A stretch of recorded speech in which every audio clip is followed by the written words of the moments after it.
Royals baseball comes to you from Busch Stadium in St. Louis, where the Royals are as hot as the weather, going for a season-high 5th straight win today. Hi, everyone. Welcome back to the ballpark with Rick Sudler. I'm Ryan Lefevre. This is the second time this year the Royals have won 4 straight games. This time around, the last 3 have been heart-stoppers. Oh, are you kidding me? I woke up this morning, my face was in pain because of the smile I had the whole day and whole night. I can't wait to see what unfolds this afternoon here at Busch Stadium. An exciting finish, which began last night with some outstanding starting pitching. I'll tell you what, Ben Mazzaro did his job. He was aware, he made a good pickoff, his slider was working, and then it came down to the defense. Broxton gets help from his best friend Escobar. Nobody makes this play. Look at it, picks the ball off the ground. Are you kidding me? That gave Broxton some momentum to get through. But man, no one expected this perfect throw to end the game. Stay on a roll. The Royals are hot, and Ryan, I'm with you. Hopefully Bruce is the guy today. And it will be Bruce Chen in Game 2 against the Cardinals, and Bruce Chen is on a roll. He's won 5 of his last 7. Yes, and you know what? Bruce needs to not change a thing. Stay on his game, different arm angles, and our key scouting report is use your best friend. That's the defense. They're playing at a high caliber and a high level right now. Paint the picture. Go ahead, Bruce. Stay on the corners. Work those guys down all around the strike zone and just beat Bruce, and that should be good enough to get the series today. And he's facing an offense that is down at the moment. In the 7 games during this homestand for the Cardinals, they have scored just 15 runs. We'll have more from Busch Stadium right after this.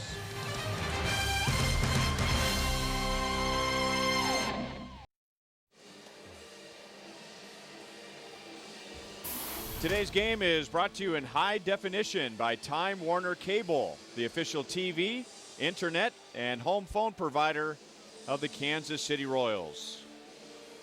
On a very hot and sticky day in St. Louis, but it doesn't feel as bad when you won 4 games in a row, and the Royals winning again here last night in dramatic fashion. The St. Louis Cardinals have dominated the I-70 series. They have 9 more wins than the Royals do, but the Royals have played well here. They are 14-14.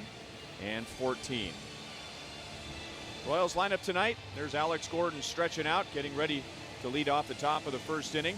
He has a 5-game hitting streak. He has hit safely in 15 of the 16 games since being placed back in the leadoff spot.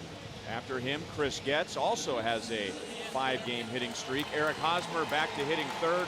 Jeff Francoeur hits 4th, so no Billy Butler for a 2nd straight day with the National League rules. And today the Royals will be facing a pitcher who's just getting his big league career started. Right-hander Joe Kelly is making just his 2nd major league start today. Okay, looking at this young right-hander reminds me of Paul Splittorff with the glasses. How about that? Remember Split used to pitch with those glasses. All right, this is his 2nd career start. The Royals know that. They want to go ahead and get him early. He throws hard. You know, we'll see if he reaches 100, but really less is more for him. Okay, just another guy. Royals got to go out and get him before he gets them. He's got pretty good pitch there. We talk about his fastball, mid-90s, curveball, changeup, a slider, and he'll be looking to go for at least 5-6 innings. Cardinals' 3rd-round pick in 2009 at the University of California at Riverside. And now the Cardinals defensively presented by Ford. Tell you what, Yadier Molina, 4 consecutive Gold Gloves starting in 2008. He is their leader. He's the quarterback, and not only defensively, he can catch and throw. He calls great games, and he can flat out rake too. He's having a good year again this year. Yadier, he's the man. He was 0 for 4 last night, but for a moment he thought he was going to be 1 for 4, leading off the bottom of the 9th inning. Thought he had a ground ball base hit into left field, but Alcides Escobar made the diving play to throw him out by a step. Mike Matheny in his first year as Cardinals manager, they are 33-32. They got off to an excellent start. The Cardinals were 9-3 to begin the year and finished 14-8 in the month of April. Then took a bit of a nosedive in May. They went 13-16. And now they are 6-8 in June. And the Cardinals are in 3rd place in the National League Central, 4 games back of Cincinnati. And talking about the standings, with the Royals 4-game winning streak. They're in 4th place in the American League Central, but they're just 1 game back of 3rd place Detroit. Keep the pedal to the metal. Don't stop. Now you see those guys standing next to that fan down there. That fan is a state-of-the-art fan. It keeps them cool, but also it sprays up water. And there's a mist that comes out of there. It keeps them cool on a nice hot day. So these guys are down by the water hole there, and they're happy they don't have to play on artificial turf like they did in Old Bush Stadium. That was really hot.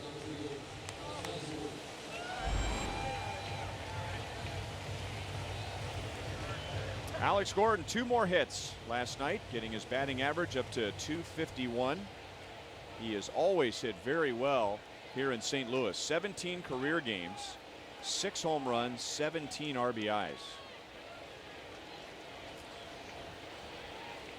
Alex has scored at least 1 run in 8 straight games. And Kelly is in with a fastball for strike 1 at 93 miles an hour. The home plate umpire is Kerwin Danley.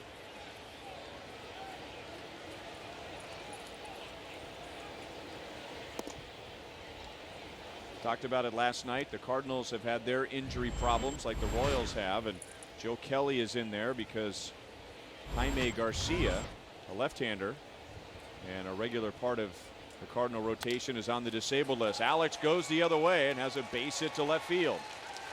All right, 3 straight fastballs. He was ready for that 3rd one. Nice, short, compact swing. And the fact that Gordon's doing so well is he's going to the opposite field. He's taken those pitches right where they're pitched, middle in. He's got a short, quick swing, and he is on fire right now.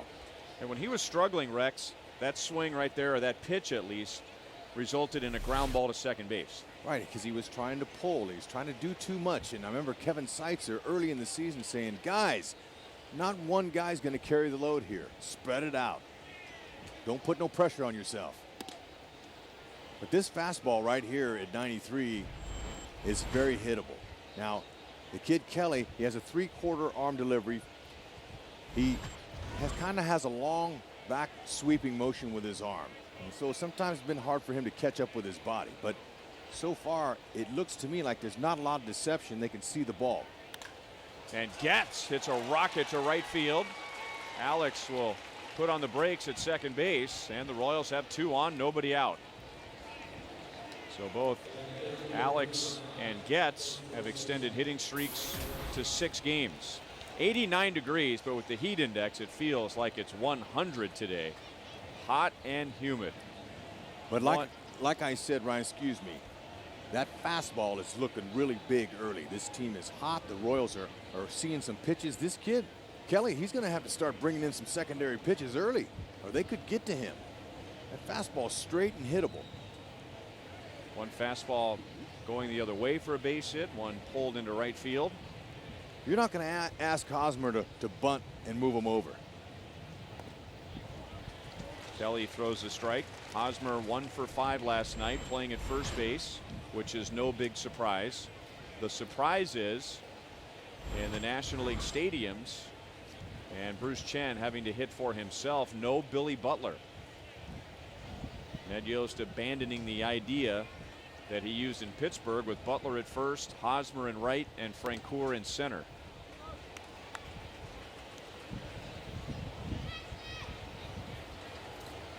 You know, it doesn't make Billy Butler happy at all, to tell you the truth. Now, he's a good team guy, but he wants to be out there hitting and doing his thing. So what you do is you just take a chill pill, pull for your guys, and be ready to pinch hit. Hosmer didn't look like it was a strike, and he's down 1-2. Haven't seen a secondary pitch yet, Ryan. All fastballs to this young man. He's coming right at him. I think the Royals had an idea about this, as they're well schooled in Seitzer's school of hitting. Keeps him aware what the guy throws, but really, he can't hit for him. Look for the fastball out over. Bruce would love a 3-run lead. Hosmer has pop to all fields.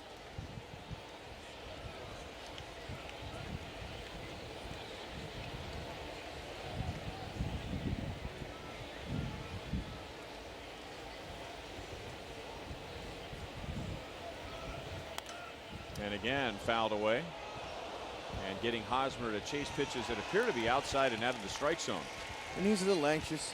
But you know, another thing here, Hosmer, he'd like to get something in he could pull, at least try to get Gordon over to third base. I mean, but Kelly knows the situation, and so does Yadier. They want to try to stay away from him. Make him hit the ball to the opposite field.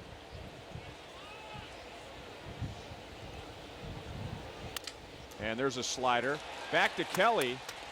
And he claimed he caught it in the air. But he throws to first for one out. Now they're going to go to second base. And that is a triple play. Boy, it sure would have been nice if the umpires would have gotten involved in that play and let somebody know if that was a catch or not. That is absolutely awful. I don't think they knew even. Well, somebody has to do something. You got four guys standing around, and the runners don't know what's going on. If somebody signals out, the runners will go back. But when nobody singled out, the runners figured we better move up. Okay, well, Kelly held the ball up the minute he caught it. He held it and says, I caught it. But he's not the umpire. No, but you know, you have to sell it. So he went ahead and tried to sell it. Now we'll see a replay of it here. Oh, it bounced. Yeah, it bounced.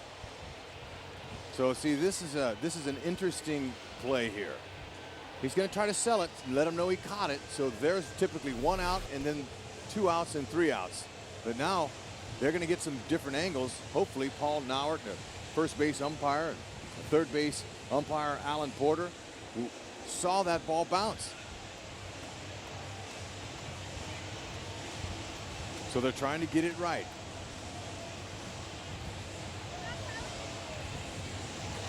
Okay, now they're going to say that the ball hit the ground. So they did make the right call. Mike Matheny is going to come out and argue that. It was a short hop. They got it right. The point is though, somebody has to make a call. Somebody has to do something. And the reason why the Royals are furious is because nobody made a call. And then they decided it was a triple play. And now, after they get together and they got it right, Mike Matheny is wondering what's going on. And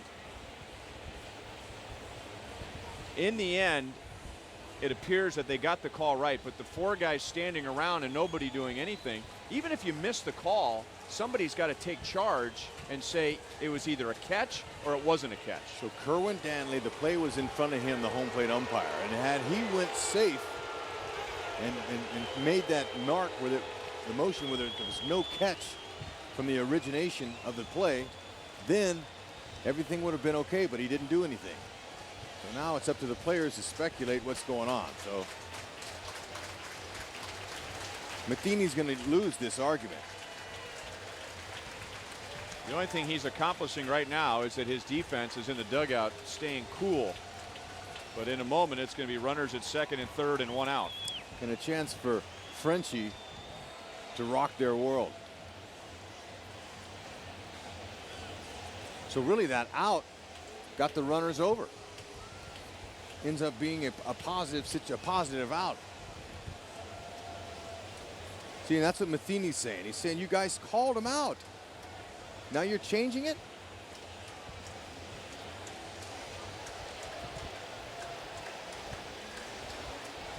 Matheny, typically calm, cool, collected. But you know, when you're in that hot seat, there are times when you got to boil over a little, and that's what he's doing early in this one. And this game is still early. There's only one out in the game. And we've already got tempers flaring. Well, again, what Ned Yost and Mike Matheny, they're both arguing the same thing. And whether the call was missed or it was called correctly, there was no call. And so when the ball off of Hosmer's bat went to Kelly and there was no call, none of the runners saw an umpire say out. Well, then they have to move up. They have to assume that the ball was not caught in the air. So Kelly throws to first. Even Kelly noticed that nobody made a call. Okay, well, Dana DeMuth, he's the crew chief here. He needs to get Matheny off the field. Yeah, this is gone. Let's go. Say, okay, Mike, let's go. We're not going to change the point. call. Or just throw him out. Let him go take a shower. Because this is lasting too long. But, you know, they have an idea the umpires should have made a call, so they're not really going to press the issue of getting him off the field. But at some point, you have to say, okay, it's time to go.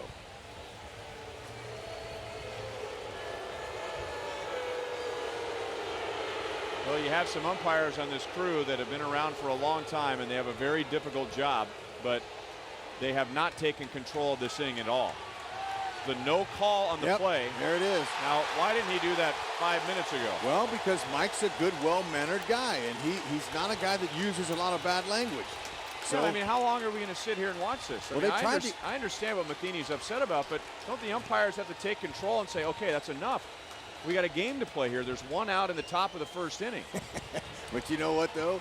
Matheny can go take a shower, man. A nice cold one. And he doesn't have to watch this. Okay, this is where it all started. Short hop pick by Kelly. Kelly tries to sell it. He holds the ball, says, I got it. When really, he should have just turned and threw to second to get a double play there. But it ends up a productive out. Hosmer's able to get the runners over. And the Royals are in good shape of getting on the board first here. Well, now Mike Matheny, he's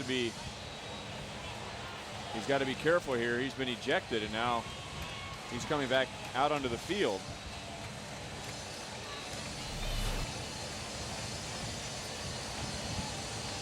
So all it is a ground out back to the mound with the other runners moving up. It's perfect. It's a good scenario. That's the way it should have been all the way. Actually, Kelly could have turned and fired to second and got a double play out of it. They would at least have two. But Matheny's going to have to go. Give those lineup cards to Mike Aldretti as bench coach and let Aldo take over.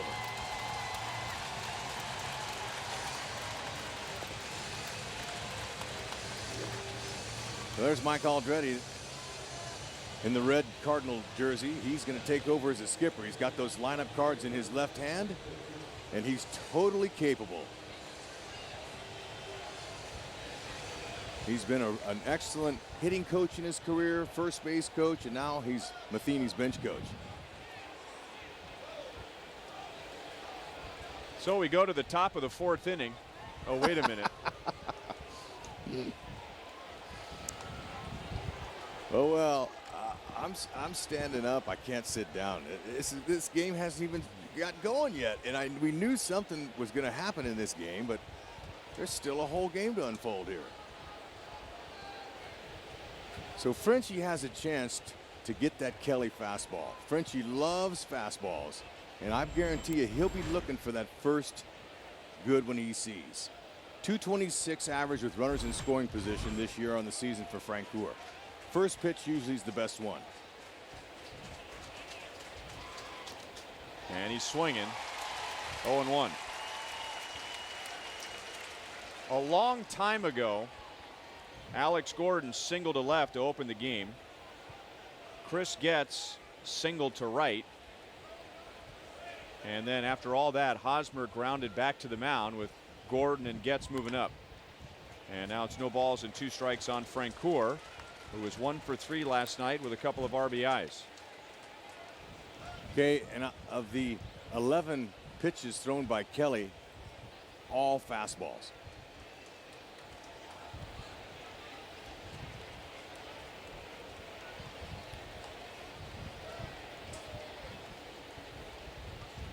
And there's the slider that's grounded to second.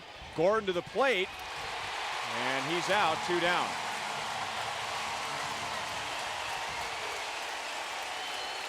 Okay, the right side of the infield was in. Frenchie didn't want to hit the ball over there. On contact, Gordon's coming home. Perfect throw by Green.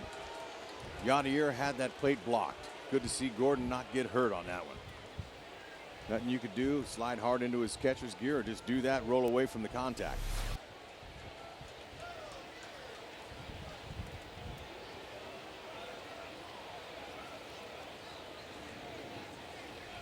Royals scored 3 runs last night, and 2 of them came with 2 outs, and they had some clutch 2-out hits in the Milwaukee series. So second and third 1 out has turned into first and third 2 outs. No runners home, and now Moustakas 1 for 4 last night, but made that outstanding play to end the game in the bottom of the 9th.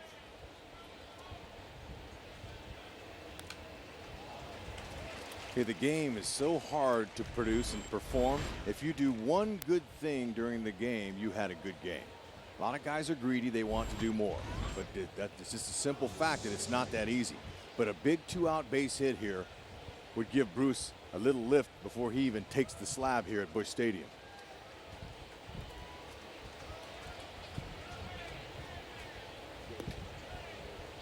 Two balls, 1 strike.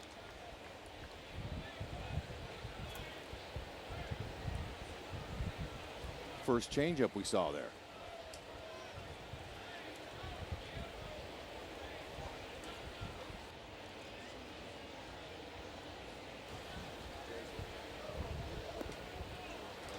Three balls, 1 strike. Base hit for Moustakas last night was a single in the 5th inning. He had been 0 for his last 10. Look at that stat there. That's pretty impressive there. That's really good. That's the mark of a team that's trying to get some big hits like and that. A 3-1 pitch is into center field, and another 2-out RBI for the Royals. Now, we're not at Kauffman Stadium, but Moose thinks we are. Yeah, as he hears they love him here in the St. Busch Louis. Stadium. They love him. They're saying Moose. Look at that pitch too. Well located by Kelly, but a better piece of hitting by Moose. That's what we're talking about. That graphic we just showed you, the teams that are getting the clutch base hits with 2 outs, those break the opponent's back.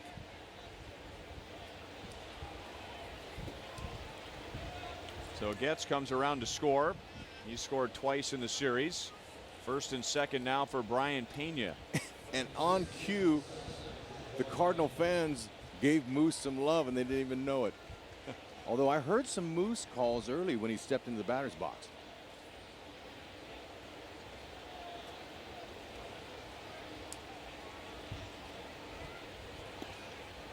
Outside to Brian Pena. Brian was the starter last night. He was 0 for 4. And drove in the game-tying run Thursday night against the Brewers in the bottom of the 9th inning. And then after getting caught in between first and second and starting a rundown, Dyson scored from third to win it. Okay, there's another changeup. Kelly's starting to mix in some off-speed pitches now, and that's smart. But Brian Pena, he's a much more productive hitter from the left side. 267 on the season, 8 RBIs, and he's dangerous. He's got a good level swing there, and this 2-out rally could turn into another run if he gets something out over the plate.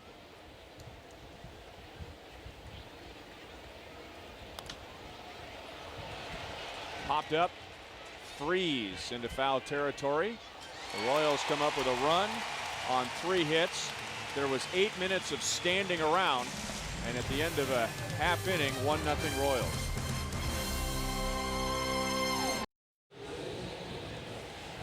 Well, we've seen some early ejections lately on the other side of Chris Maloney, who's the first base coach of the Cardinals. There he is, Mike Aldrete, the bench coach. Now the manager, as Mike Matheny was ejected in the top of the 1st inning. And now here's the Cardinal lineup. The Cardinals are 3-4 on their current homestand, and they've only scored 15 runs. They get Rafael Furcal back. He was out of the starting lineup last night, and he's just 1 for his last 24. And the Cardinals will be facing Bruce Chen for the 10th time in Bruce's career, and the first time since 2010. All right, after getting that 1 run in the top of the 1st, he wants to just execute his pitches like he does. He's got 4, 5, 6 pitches he invents as he goes along. Different arm angles, fastball at 88, sometimes looks like 98 to hitters by the way he sets them up. Does a good job with Brian Pena behind the plate. And it won't be easy as the Cardinals are really hungry to score some runs, but Bruce has the magic. And a strike into Rafael Furcal, who did not have an official plate appearance last night. but he was standing at the plate when the game ended. Moustakas, nice backhand play behind the bag for call is out. All right, you hear those Moose chants? There's a few Moose fans out there, believe it. Good play, good job by Bruce. Coming right after him. Their defense sponsored by Ford. Alcides Escobar. Alcides. This guy is a magician out there.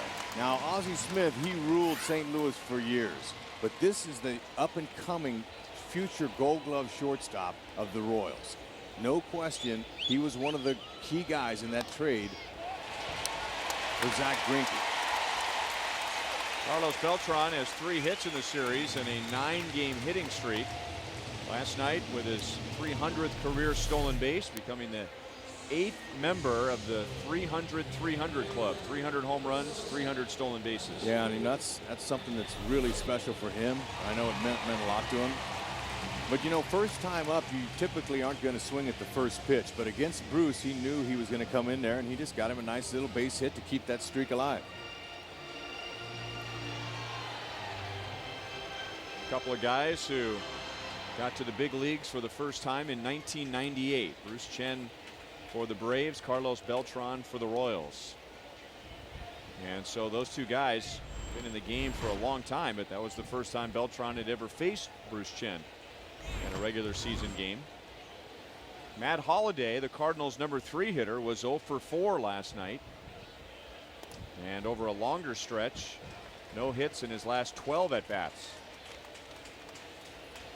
Hey, well, I talked about in our Kia Open for Bruce to be able to use his best friends, and that's the defense.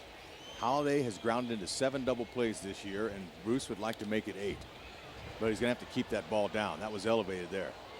Off-speed pitches, balls down low are the pitches that bring the ground balls.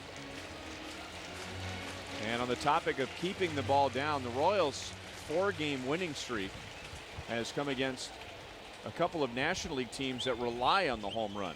The Brewers were 3rd in the National League when their series began with the Royals, and they only had a couple of solo home runs in Game 3. The Cardinals are 2nd in the National League in home runs, and the Royals kept them in the ballpark last night. Yikes.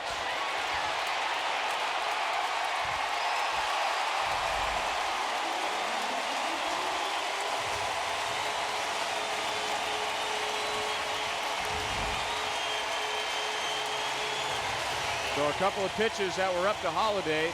He fouled away the first one and then hit the second one almost through the stadium in left field. Yeah, that's way over the big Macland sign out there. 3rd deck. And cutter inside, not going to work there on Holliday. He was really quick. He barreled that baby up and gets his team the lead. Bruce now has given up 8 home runs. 7 to right-handed batters. They'll have to keep the ball down. He gave up a home run in his last start Sunday at Pittsburgh, and he had gone 28 innings without allowing a home run. And before the Matt Holliday home run, he had allowed only 2 in his last 41 innings. But Holliday, he's a strong man. 2 balls and no strikes on Alan Craig, who is at first base for the Cardinals today. He was in right field last night. So Holliday's, he's telling his buddies that was a cutter. 3-0.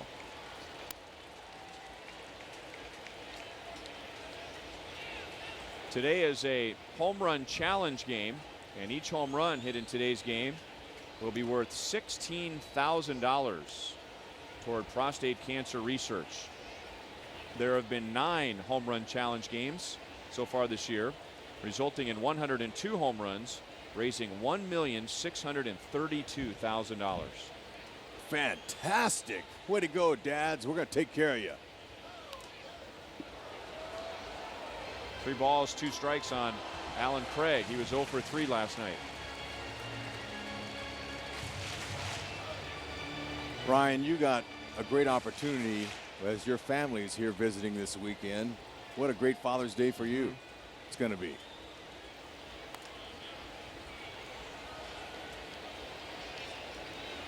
But you know, both sides understand the importance of prostate cancer research and home runs. They generate money. So they're going to try to lift a few, I guarantee you. But you can't come out of your game. If you're not a home run hitter, don't be swinging for the fences. Got underneath it. And Dyson into left center field, 2 down. Okay, now that was a big at bat there. Bruce fell behind 3-0, had to get back in it, and he did.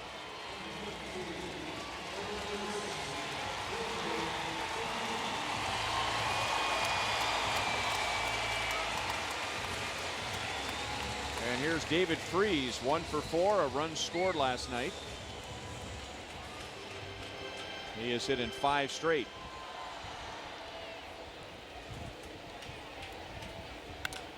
And he goes the other way. It'll sail over Francoeur's head and up against the padding. Freeze to second base, and the throw's a little offline.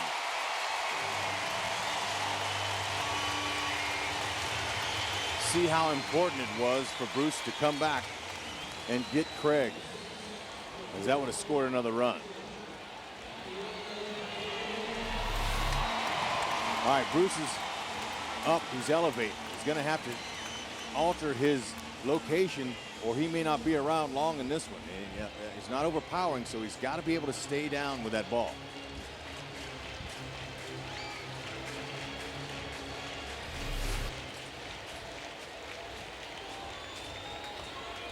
And Yadier, he's a .348 hitter with runners in scoring position this year, so he's been a clutch hitter. Inside for ball 1, and Molina thought he had a base hit to lead off the bottom of the 9th last night until Alcides Escobar came diving out of nowhere.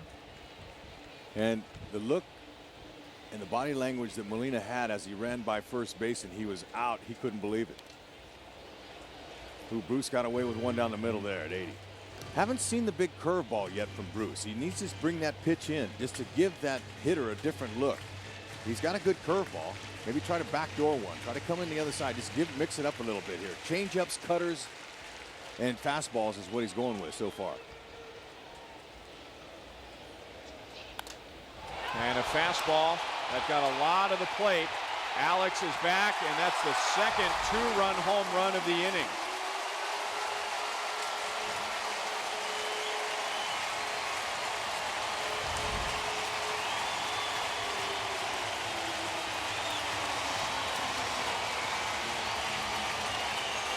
Well, I don't think the Cardinals took too kindly of their manager getting kicked out in the first inning.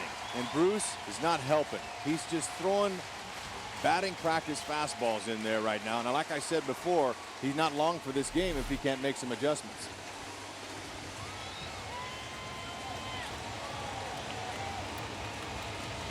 Maybe Dave Island saying, hey, look, where's the big curveball, man? Mix it up a little bit more with these guys.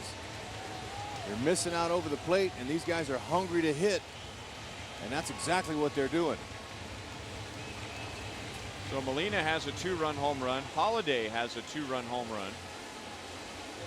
And again, before the Holiday blast, Bruce Chen had allowed only 2 home runs in his last 41 innings. This is Shane Robinson. Robinson is starting in center field, pushing Carlos Beltran back over to right. Robinson was a pinch hitter last night and had an RBI single.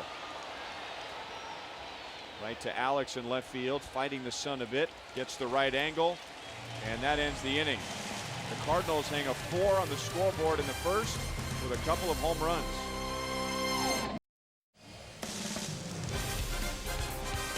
The Royals, Fox Sports, and the state of Missouri are teaming up to help you stop smoking now. And the state of Missouri Tobacco Quit line is at 1-800-QUIT-NOW.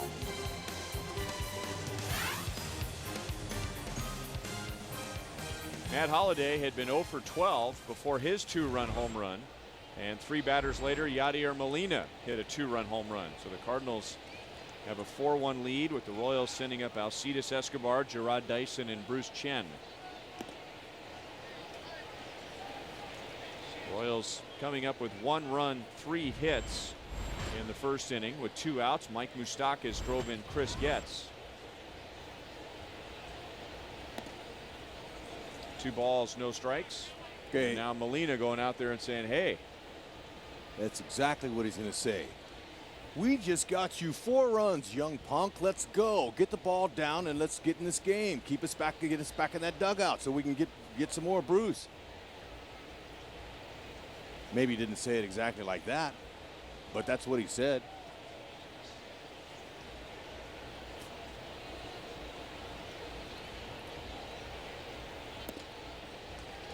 Two balls and 1 strike.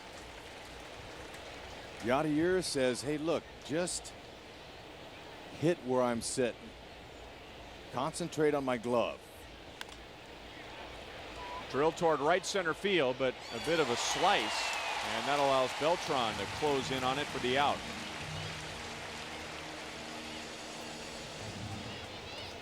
Don't forget to bring the entire family to Major League Baseball All-Star Fan Fest from July 6th through July 10th at Bartle Hall. Fan Fest is an interactive baseball theme park and the largest baseball fan event in the world. You'll get free autographs from Major League Baseball legends and members of the Hall of Fame.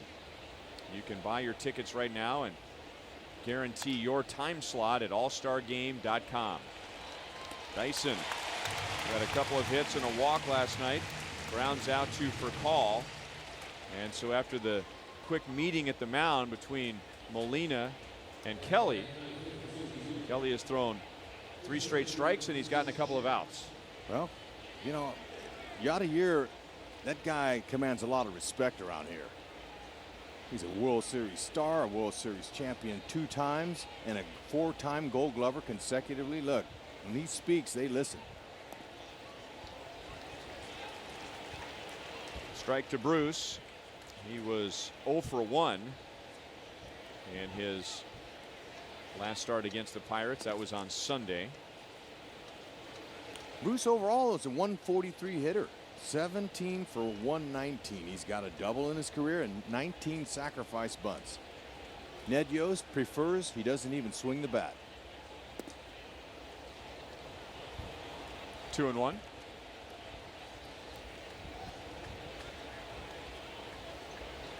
Well, he's given off a vibe that he wants to swing the bat. Looks a little anxious up there, doesn't he? Jumping a little. Jumping back on a pitch over the outside corner. That did not fool the home plate umpire, Kerwin Danley. Nope, 15 years Kerwin Danley's been behind the dish and on the field as an umpire. He's got experience. 3-2. So if anything, Bruce wants to just expend some pitches. Go ahead and waste a few of his pitch counts here. If he can draw a walk, that's even better. Yachty's sitting right over the middle of the plate.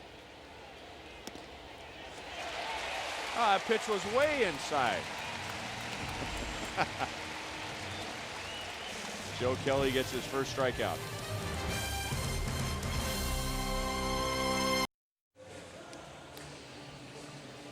Royals get 1 in the top of the first. The Cardinals get 4 in the bottom half with a pair of 2-run home runs. Well, get ready for the 2nd annual Big Slick Celebrity Wiffle Ball Classic. That's Friday, June 22nd. Hollywood celebrities Paul Rudd, Jason Sudeikis, Eric Stonestreet, Rob Riggle, John Hamm, and many more will battle it out at the Little K before the Royals take on the Cardinals. The outfield gates open early at 5 o'clock, and seating is on a first-come, first-served basis. So get ready to come out to the Little K and don't miss this one-of-a-kind event. 1-800-6-ROYALS or Royals.com for tickets.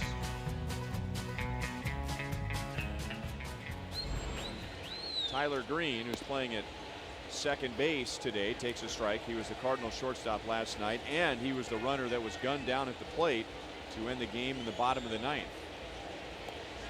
There's the curveball that Lex had been talking about that we saw very little of from Bruce Chen in the first inning.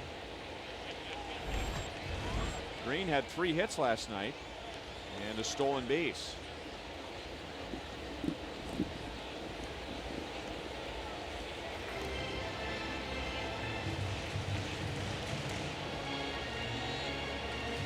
Okay, it's really important for Bruce to go ahead, stay ahead, work these guys at the bottom of the order here and get them out 1, 2, 3. Don't let them have any more confidence. first inning's a tough inning for a lot of guys. Bruce's, obviously, his location wasn't exactly where it needed to be, and hitters, they feed off of that.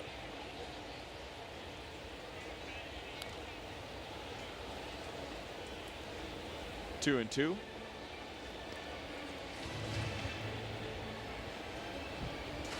This is a player the Cardinals have been waiting on for a while. Tyler Green, their first-round pick in 2005 out of Georgia Tech. He was a second-round pick of the Braves out of high school. Escobar, bare hands, throws, not in time. Okay, nothing you can do. Excellent play by Escobar. But you got a speedy runner like Green, there's not much you can do except that. I mean, that's a heck of an attempt. Good focus, good concentration. Look at that arm swing. Beautiful arm stroke there. Look at the heads down. Stay down on that ball and see it into your hand or you'll miss it. Look at that whip-like action. He's an athlete. And he plays free and easy. He plays with confidence. Just ask Chris Getz. And Chris Getz has played with a couple of very good shortstops in his big league career. With the White Sox, he was with Alexi Ramirez. And now he's played alongside Alcides Escobar the last 2 years. Kelly gets down a beautiful bunt. Hosmer throws him out. Green moves up to second base. You're right. He deadened that ball. It hit and had a little backspin. And it was perfectly placed. Hey, look at that. Good technique there. Barrel above the hands. Get the ball down. Take it easy.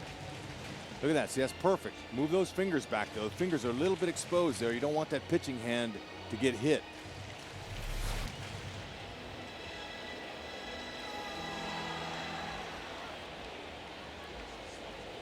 And to the top of the order, and Rafael Furcal grounded out to third in the first.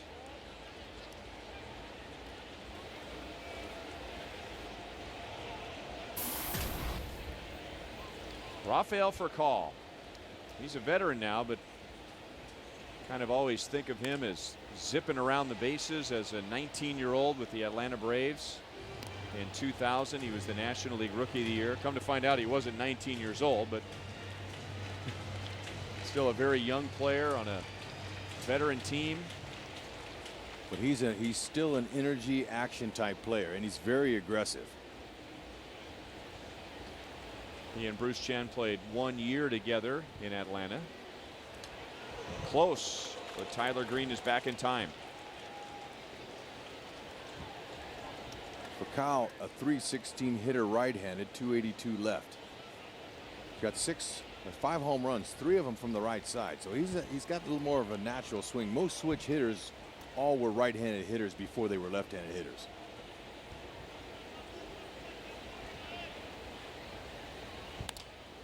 Popped up, and Furcal has been struggling lately, and Getz makes the play. Furcal is just 1 for his last 26. So Green stays at second base and 2 down. You know, we talked about Getz and how confident he is by looking at Escobar. When he looks over, he told me he looks over at Escobar, and Escobar's got a smile on his face. He's chirping. He's slapping his hand in his glove, and he said it makes me feel confident when I see a guy like Escobar over there having fun.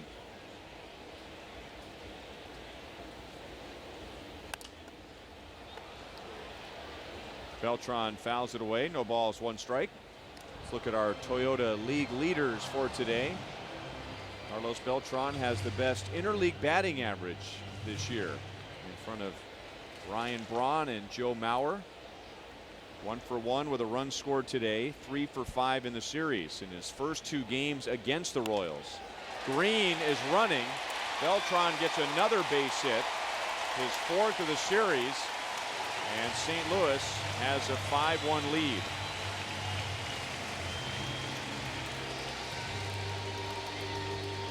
Identical swing as his previous at bat. Just dropped it out there in center field. Didn't try to do too much.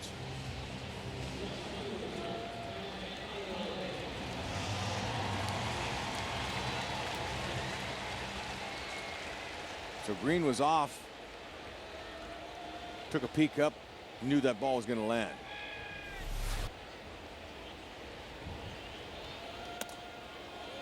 And Bruce pitches up and away to Matt Holliday.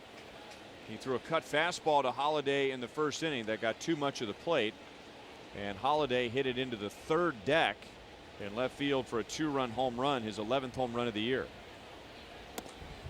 Stays away again unless it caught the corner, which it did. And it's 1-1. And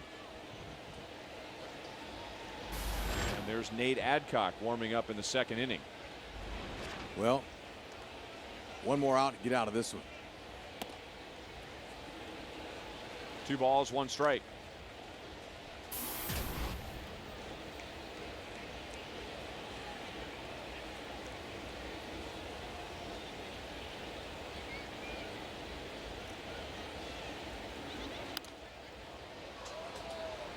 Two and two.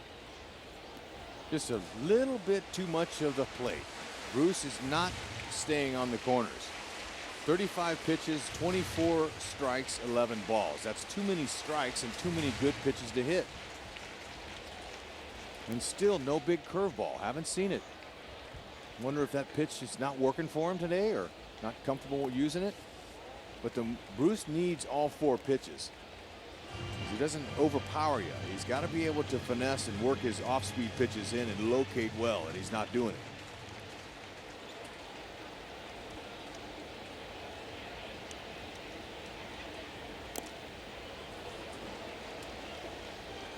Still 3 balls, 2 strikes on Holliday. Beltran, he was off to the races. He's got 7 stolen bases.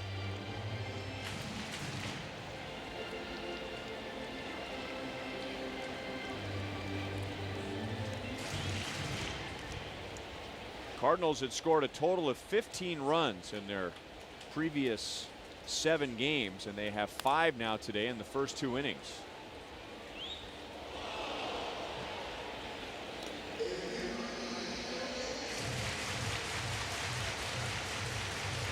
Still lead the league in team batting average, and they led the National League in team batting average last year as well. Second in the league in home runs, second in the league in runs scored. And they led the league in runs scored a year ago. Now Holliday goes the other way. Francoeur is back and makes a nice running grab, and then it's in and out of his glove. Beltran is around third, and he will get around Brian Pena as Holliday drives in another run, and it is 6-1 in the second inning. Francoeur had it. Tough running catch. Okay, it's not easy to judge the ball with the sun out there as hot as it is. A good inside out swing there by Holliday, but the ball carried, it drifted, and Frenchie, oh, he never had. I thought it was in his glove. I did too. That's a different angle. Yeah. The angle we saw looked like it was in his glove. Okay, and it just hit the heel. He overran it just a hair. And look, it's a lot harder than that looks. So can't do a whole lot about that, and neither can Bruce, as Ned Yost has seen enough.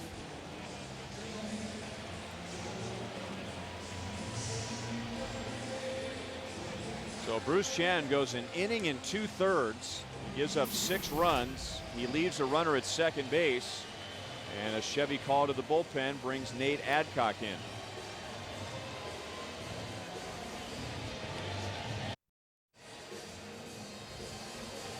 Well, before today, the Royals had the second best team ERA in the American League in the month of June and the third best in the major leagues. But that ERA has been dented quite a bit today with 6 runs in fewer than 2 innings. And Bruce Chen is out after an inning and 2/3, and Nate Adcock comes on with a runner at second base and 2 down. Cardinals got 4 in the first and now 2 more here in the second.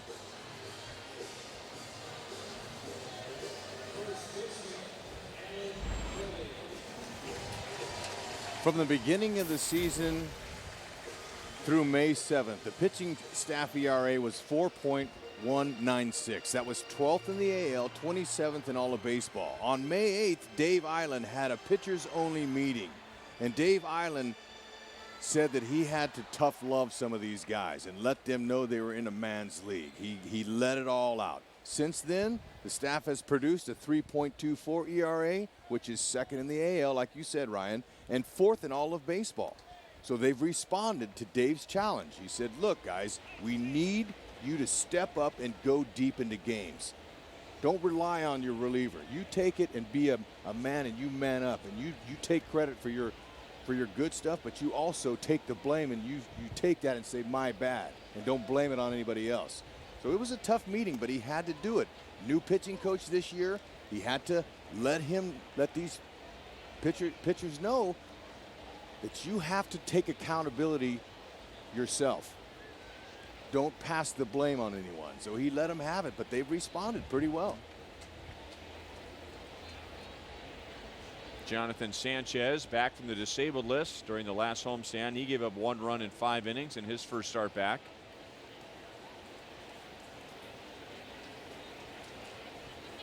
Luke Hochevar in the Milwaukee series went more than 7 innings for the first time this year. And last night, Vin Mazzaro went 6 scoreless innings.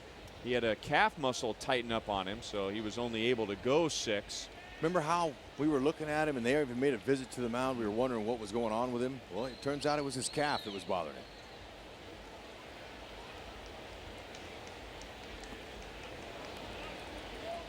That is a swing. According to Paul Nart, the first base umpire, 2 balls, 2 strikes.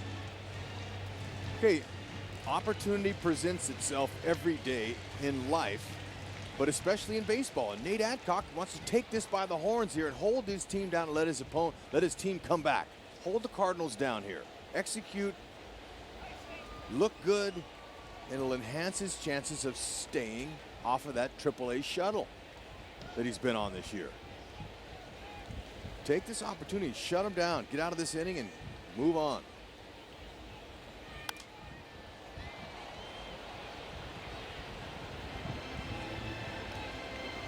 Nate Adcock last year for the Royals made a handful of starts. He made 3, and his first major league start was against the Cardinals. That was on May 21st. Ended up with a no decision, but had 5 shutout innings. And along the lines of what you just said, for all intents and purposes, this is a start for Nate Adcock. He won't be credited with a start, but Royals hoping that he takes this game from the 2nd inning into the 6th, 7th, if not deeper. And he was ready to bounce off the mound thinking that was strike 3, but it's inside, and 3-2 on Alan Craig. Okay, Nate's coming in with his off-speed stuff. That's a very good pitch. Perfect location. He wanted it called, it didn't get it. So he's going to have to go after him. Stay down low here. Freeze is on deck. It's not going to get any easier. Go ahead and challenge him down low. Use your defense. Nice. Slider strikes him out. Cardinals had 2 in the 2nd inning for a 5-run lead.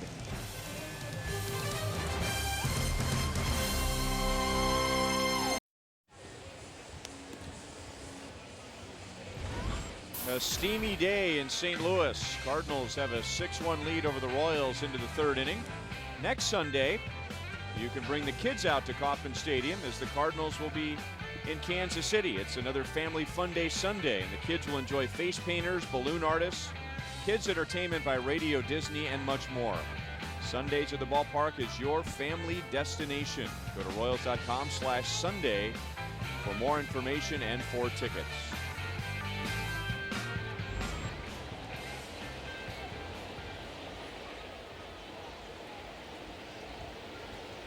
Well, it was the Royals who scored first.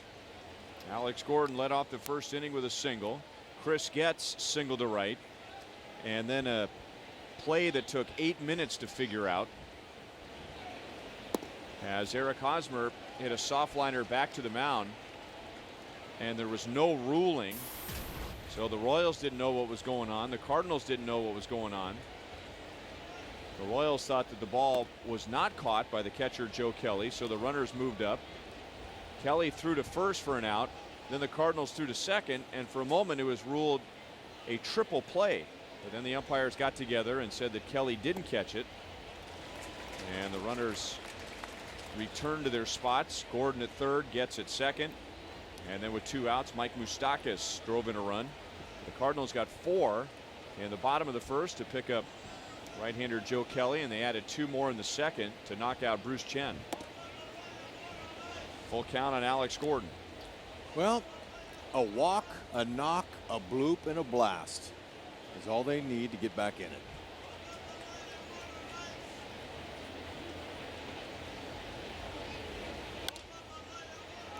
Line to left, and Holiday runs in to make the catch. Very similar spot where Alex had his base hit in the first inning. Holiday maybe a step or 2 in this time, and he's there for the first out of the inning. I'd like to see Gordon going the other way. That's a real good sign. Get the lousy singles and the home runs will come. Home runs are a byproduct of a good swing. Now Chris Getz, he turned a Joe Kelly fastball around and hit a rocket into right field for a base hit, and then scored the Royals run. 1 ball, 1 strike.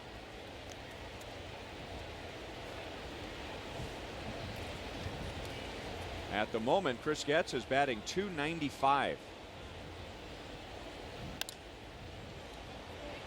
Very shallow left field. For a call, goes out and dropped it. You could tell he was fighting the sun the moment he hit the outfield grass. And that should go as a base hit for Getz.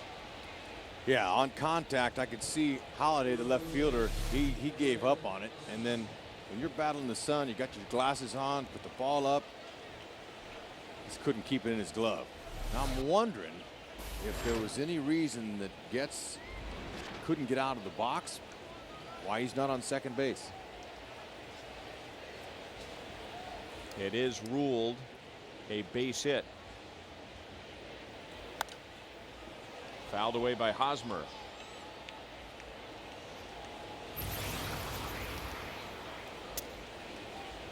Just a reminder, as you enjoy a cold one, to look forward to Miller Time later in today's game, brought to you by Miller Lite.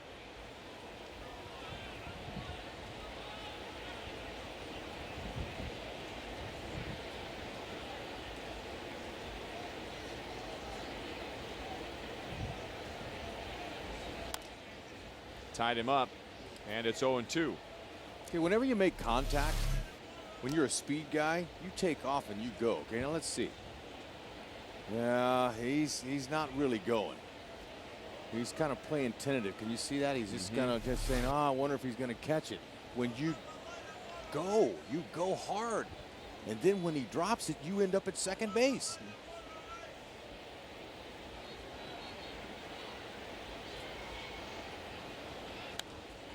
You got to play with urgency out there. You can't be hoping he drops it. You got to be looking at first and then pick up your head, and when you see the action, make the fielder stop you. Your motor's running, especially when you're a speed guy.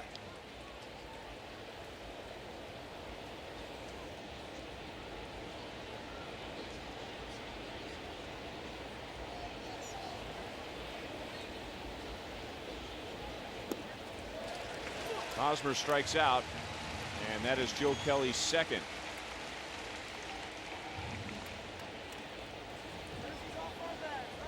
Okay, he's first time through, he was using a lot of fastballs. Now he's starting his secondary pitches.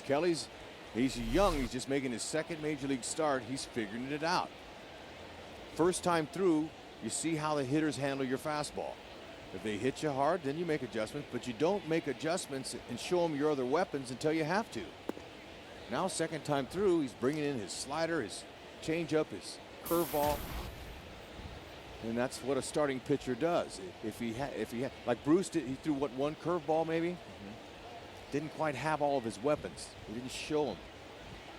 Uh-oh. And Getz is tagged out.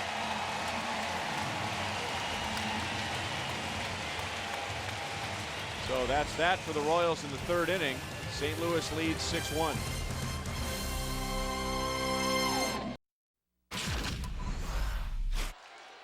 Ground ball left side, base hit, Molina. No, it's knocked down, long throw, and they got him at first. Are you kidding me?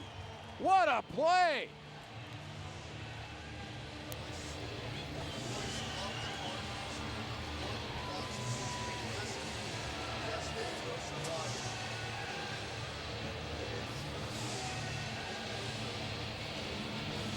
Well, that was the call last night. Rick Horton, our colleague from Fox Sports Midwest, and he was kind enough to allow us to use that call because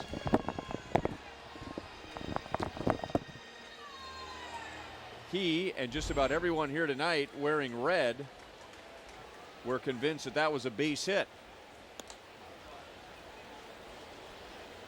But obviously, Ricky Horton hasn't seen the skills of Alcides Escobar.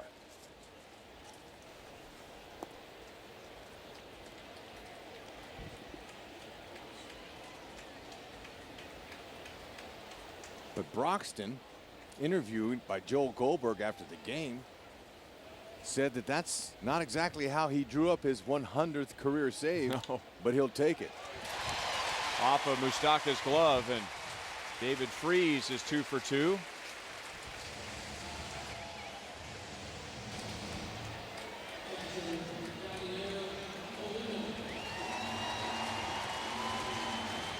Tough day for the Royals, and we're still very early in the game. It's just the bottom of the third, but Cardinals with 6 runs, 8 hits. They've hit 2 home runs. They have knocked Bruce Chen out of the game after an inning and 2/3. Yadier Molina had the second of a couple of 2-run home runs in the first inning.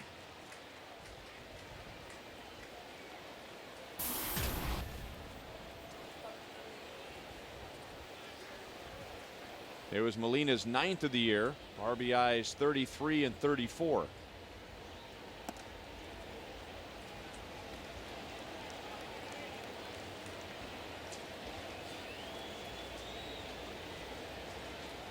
You talked about what a great catcher he is and really developing into a good hitter as well. And he's a gamer. I mean, he plays almost every day. He played 137 games last year. And he's played as many as 140 in his big league career. Ryan Pena's throw is in the baseline, and David Freese slides right into the tag, 1 out. Well, a nice catch by Getz. Good catch and tag. Got to be agile. You got to be light on your feet. Get out of the way of the sliding base runner. Pena's arm slot, not exactly where he wanted. The ball sails when you throw sidearm like that. But he tagged him on his helmet. Look at the athleticism by Getz. Tag him on the shoulder. Get out of the way. Nice.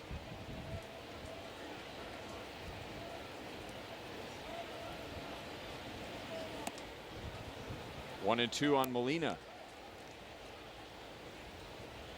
Understand one of his older brothers is in the ballpark today. Actually, he was. Benji Molina, the older brother of Jose Molina and Yadier Molina, was going to be a guest on our show, but he had an unexpected emergency. He had to leave town. So I called him in between innings, and he said he couldn't make it, but he'd hoped to be able to talk about his brothers another time. Unbelievable.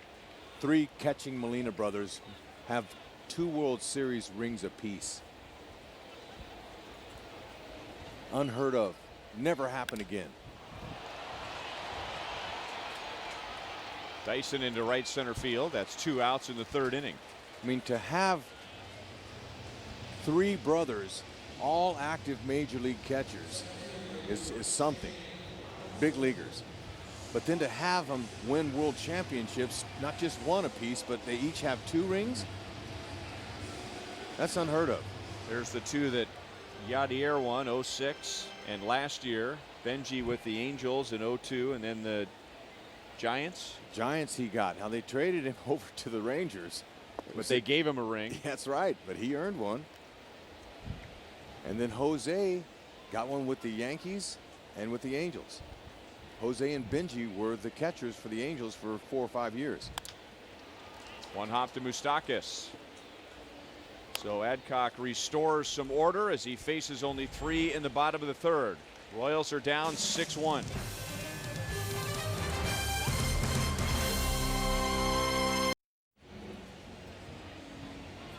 Boy, drink your fluids today. 89 degrees and humid in St. Louis. We hope you'll join us at the ballpark on Monday, June 25th. It's Water Awareness Night.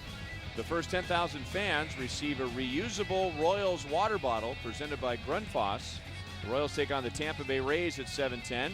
And you can get tickets by going to Royals.com or calling 1-800-6-ROYALS.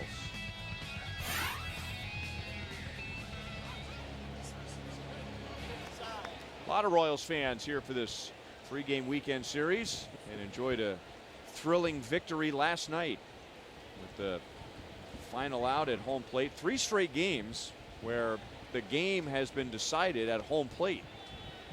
And it doesn't get much better than that. That's exciting, especially when the Royals win. And there's still plenty of time left in this game.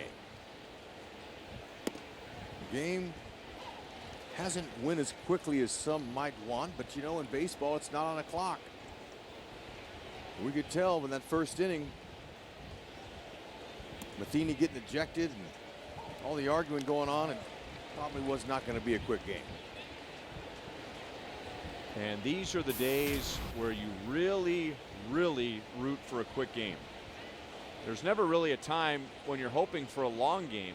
I think the players will always tell you that they want a game that has good pace to it, moves along. But on a day like today, it always seems like if the game doesn't move along at a certain pace, you get to the 6th, 7th inning, and then the game just falls to pieces because everybody's energy and concentration is just drained. And the dog days aren't even here yet, even though at Busch Stadium today is. But it's June 16th. Dog days don't set in for another month or two, at least another 2 months. August. Oh, that's right. This is your first summer in Kansas City, isn't it? That's right. I got news for you. Well, it's going to be smoking a lot earlier than August. Well, now, I don't know if there's much a difference between Kansas City and St. Louis, but I was a Cardinal for 3 years. So my wife, when I called her last night and said, "Oh, honey, it's great to be here in St. Louis. It's fun." She goes, "I don't miss that heat sitting out in them bleachers watching you strike out." I said, "Well, honey, you know they got air-conditioned restaurants here now in these stadiums. You don't have to sit out there anymore."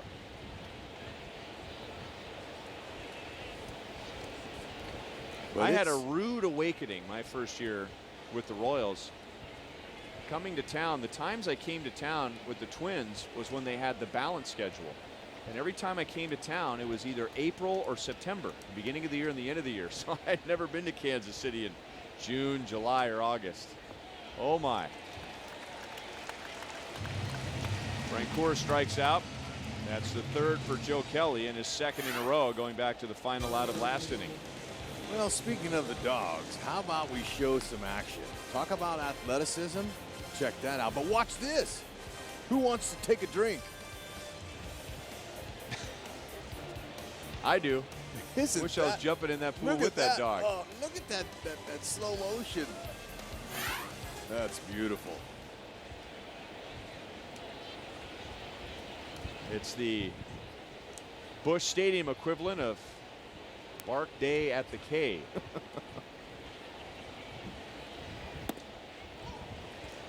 In the meantime, Joe Kelly, he's mixing his pitches a lot more than he did in that first inning. And as a result, only 4 Royals hits so far early.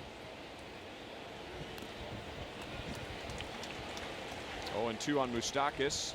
He drove in a run with 2 outs in the first inning, giving the Royals a brief 1-0 lead.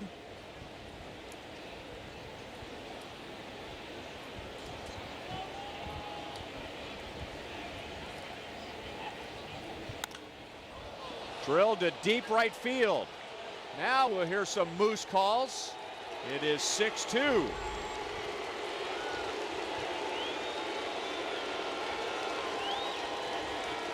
There are the Moose calls. Yes.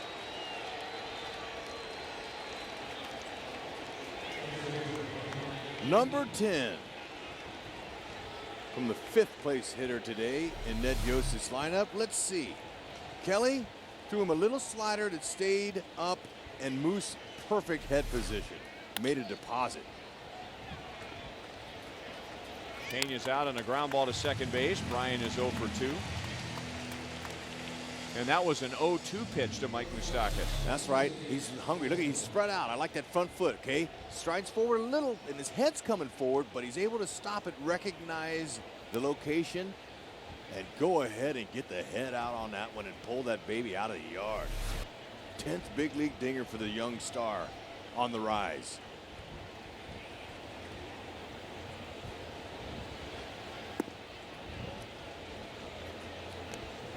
Ball 1-2. Alcides Escobar, he lined to right in the first inning. $48,000 raised here at Busch Stadium. You combine the Royals home runs and the Cardinals home runs, $16,000 a pop. So we're looking at getting close to $2 million before the weekend is over for prostate cancer research leading up to Father's Day, which is tomorrow. And we're still early in this one. There could be a lot more balls fly out of here, hopefully off of Royals bats. They can get back in this game. Sitting with a well-known scout at breakfast this morning. A big scout? He's very large in stature, not in size. But he talked about Escobar as I was talking about Escobar, and he said, you know, he's got a chance to be one of the greatest shortstops in our era if he stays healthy with the athleticism. I said, okay, who do you compare him to? And he said Alexi Ramirez, the shortstop for the White Sox. They're both similar in builds. They're tall, long, and lanky, and they can use that leverage as a hitter. Now, Alexi a little bit further ahead offensively than Escobar. Escobar has the chance someday to hit for power. But not now. Right now, he's just kind of getting his feet wet, and he uses the opposite field very well. The scout was telling me that he's improved greatly from last year to this year in his plate discipline, the way he's swinging the bat with confidence, and defensively, he's in a league of his own. Who would you take right now? Would you take Escobar or take Alexi Ramirez? I'm taking Escobar all the way. I think he's got a chance to be better than Ramirez, don't you think? I do too. Ramirez, to me, is too thin. He looks like, I don't know if he can last a whole season, you know, and hold up. Escobar, though, he's well proportioned, he's strong. And you know, the thing that I like about Escobar is his happiness, his carefree attitude out there. He loves doing what he's doing. He says to me more than once when I see him, it's a baseball game. It's not the war. It's a game, and I'm getting a chance to play the game where all these people are watching. I can't wait to show off every day. So when you have an attitude like that, your skills will rise. You're getting the most out of your ability. As you're talking, I'm looking up Alexi Ramirez's numbers, and the best season he's had in the big leagues was his first. That was 2008. He had 21 home runs. I guess he might be a 15 home run guy. Escobar, you think he's a 20 home run guy? I'm thinking yes. Really? All right. You give him some time. Now, the reason Alexi's a little further ahead, because oh, nice. Well, there's where the dimensions, the idiosyncrasies of Busch Stadium hurt the Royals with the way that wall juts out. Otherwise, that ball goes up the line and into the corner, and Escobar scores, and Dyson might end up with a triple, but because of that angle down there, it kept the ball in left field, and Escobar had to stop at third. Hey, that's okay. Maybe a little two-out rally. Base hit happens here. Something could happen because, you know, Billy Butler, he's due to hit in one of these spots. We'll see what Ned does, but you're right. The carom, it kept Escobar from scoring. But that's the third double by Gerard Dyson. But the reason Ramirez, Alexi, this White Sox shortstop, was more advanced is he played in Cuba. Cuba has a high level of baseball there. So when he came and he had his best year, his rookie year, his first year, that, you know, was not totally unexpected. Not a traditional rookie. No, because he's played at a high level of ball. But sure enough, here comes Billy Butler, hopefully to the rescue here. He's got one at bat, one chance to make a difference here. And with first base open, you wonder if Derek Lilliquist, who just came out, the Cardinals pitching coach, telling young Joe Kelly, hey, look, first base is open. We got 2 outs. Better be careful with this guy. He's hungry. He wants to knock in some runs. Blocked by Molina, ball 1. So maybe they're not going to give him anything good to hit and take their chances with Gordon on deck.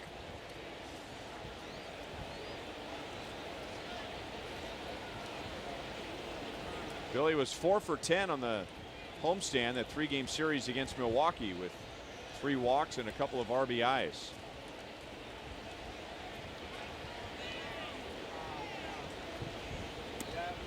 And the first of those RBIs came on Tuesday night late in the game. The Royals beating the Brewers 2-1. Billy had gone 9 straight games without an RBI. He had been 0 for 17 with runners in scoring position, but he got that base hit off of Francisco Rodriguez in game 1 in the 8th inning, and the Royals went on to sweep the series. Okay, Billy Butler said the rosin bag was distracting me. Could you please move the rosin bag on the down slope of the mound? And Joe Kelly kicked the rosin bag back down. Got a pitch out over the plate and fouled it back, and it's 2 balls and 1 strike. He was waiting for that one. There was a very famous fight in Royals history that was a result of an argument over the rosin bag. Mike Sweeney once asked Jeff Weaver to move the rosin bag. Weaver had some choice words for Sweeney, and the next thing he knew, Mike Sweeney was right in his face. I remember that. Now, there's certain ways to get around that. You don't have to talk to the pitcher. You ask the umpire. Let the umpire do that. Because this is a non-smack talking game. You don't talk smack in baseball. You don't talk to the opponents, especially the pitcher and the batter. Billy to right center field and slicing back into Beltran. So Billy hit it hard, almost got it to the track, and the Royals leave 2 in scoring position in the 4th inning, but they add on a run with the Moustakas home run.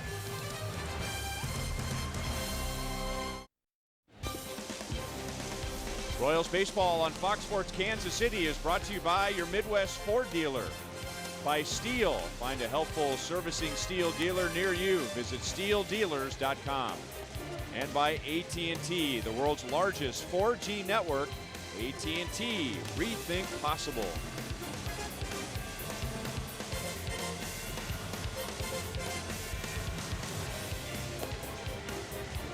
Well, I guess we need to take back everything we said about Nate Adcock having a start-like appearance out of the bullpen, thinking the Royals might stretch him out into the later innings. As it turns out, he goes an inning and a third, and it will be Roman Colon taking over in the bottom of the 4th. Well, you know, we're used to typical American League games where he has a chance to go out and get some innings in, stretch his arm out. You know, personally for me, I'm thinking American League rules. We're in a National League park. We knew when you're down like this many runs, pitcher going to get pinch hit for. And there was an opportunity right there for the Royals to take a chance to get back into the game, and they're not going to do it with Nate Adcock at the plate. There's your shot to bring in Billy Butler. You got 2 runners in scoring position. So a decision that nobody is going to disagree with, but it's an unfortunate outcome as Butler does not drive in any runs, and Ned Yost has to go to Colon when I'm sure he was thinking he might use Adcock to get him into the 6th inning or later. And it gives Roman Colon a chance to bounce back after allowing a couple of runs late in the game, making his season debut after being called up from AAA.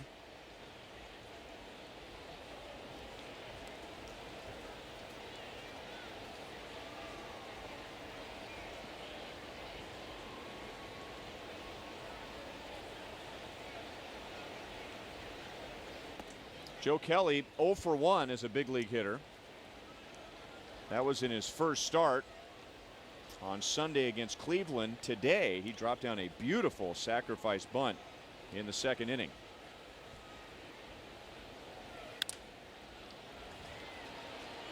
Gets backhands, throws him out. 2 down in the 4th inning.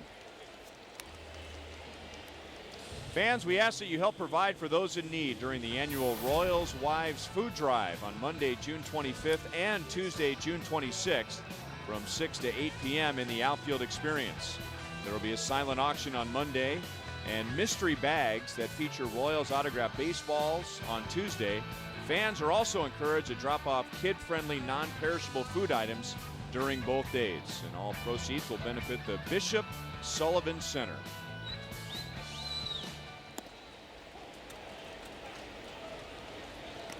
Rafael Furcal has grounded out and popped to second, so his mini slump continues as he's just one for his last 26, and now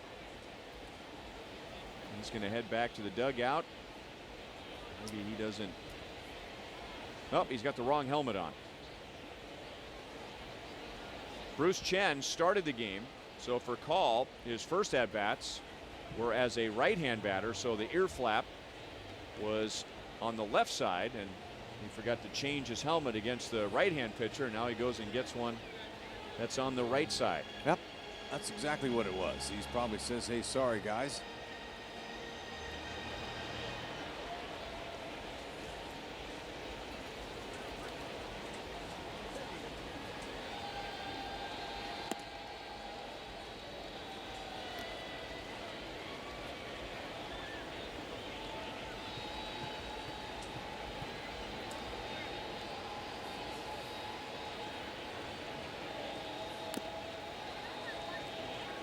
One ball, two strikes. Mike Aldretti, the manager today for the St. Louis Cardinals, because Mike Matheny got booted in the first inning. Tells me that Furcal is the kind of guy that really they rely on to get their engine started. He's an aggressive guy, still runs pretty well. Pena took that foul tip. But Aldo says to Furcal, you go, we go. That's the kind of player he still is. Very energetic, good level swing, both sides of the plate, very consistent, but he's aggressive. Long time Atlanta Brave, then to the Dodgers, and then traded last year to the Cardinals, so he was part of their 11th World Championship.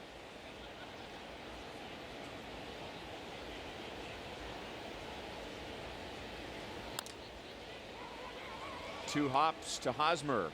Colon to the bag, and that's the inning. Cardinals 3 up, 3 down. And at the end of 4, the Royals are down by 4.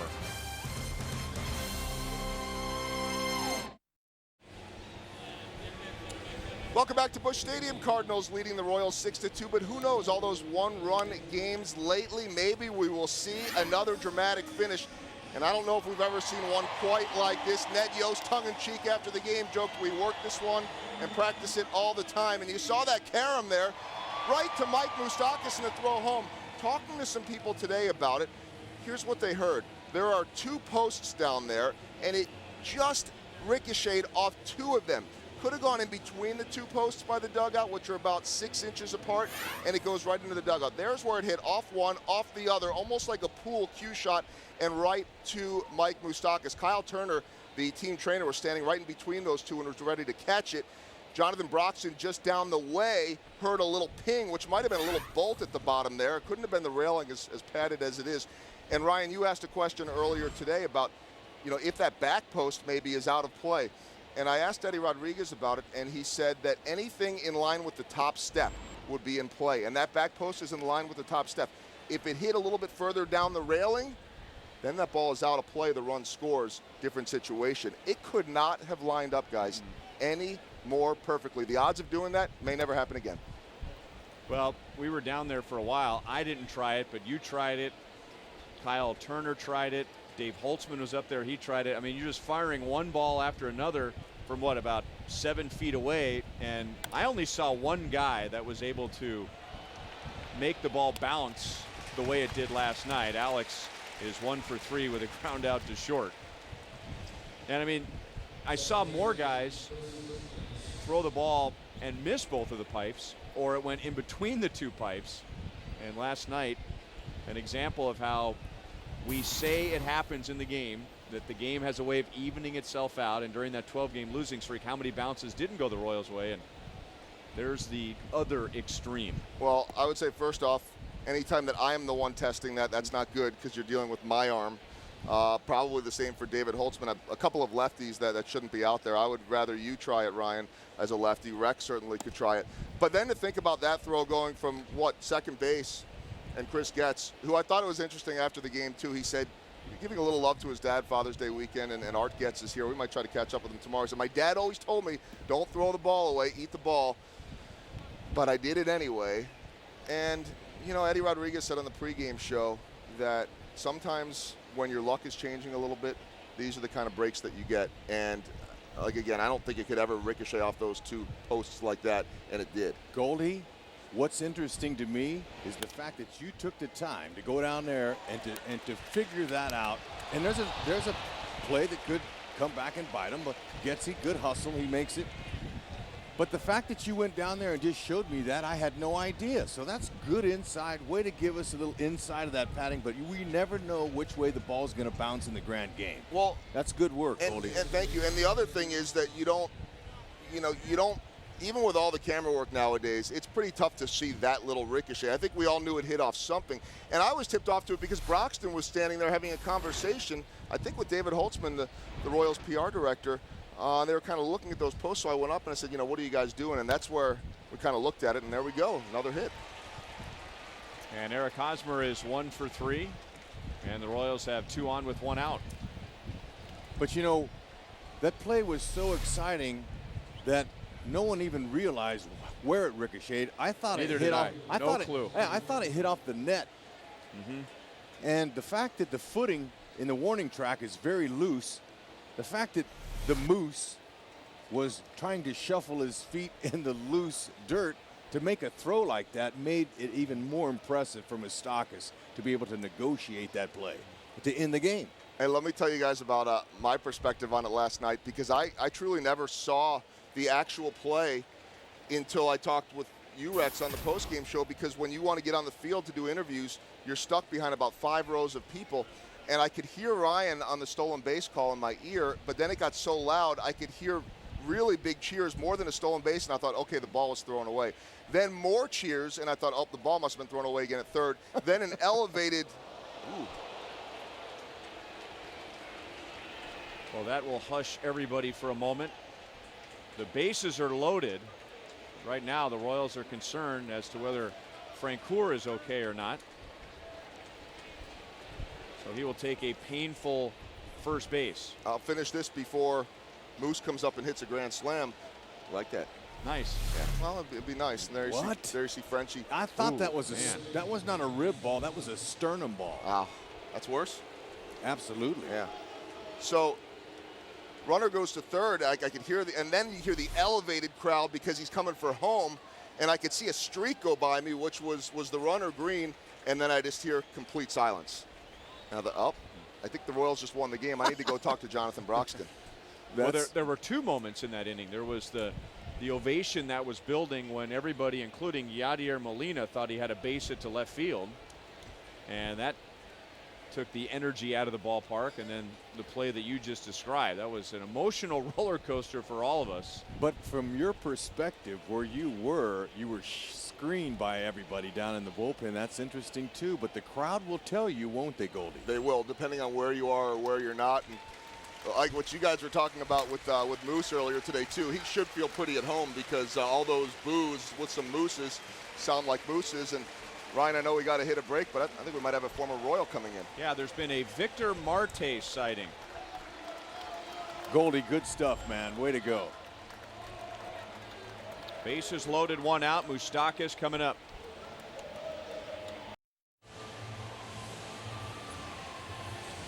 Victor Marte, originally a property of the Royals and pitched for the Royals in 8 games in 2009, 22 games in 2010.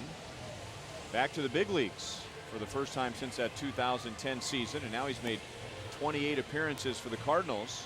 He was in the Royals system in 2000. He was at their Dominican Academy, 2000, 2001. And then he was on the Major League Baseball disqualified list, 2002 to 2005, a huge mystery. Then he went to Japan for a couple of years. Back in the Royals organization in 09 and got to the big leagues. And he comes in an important part of this game. The Royals are down by 4. All right. Moose knows what to do here. Look for something out over.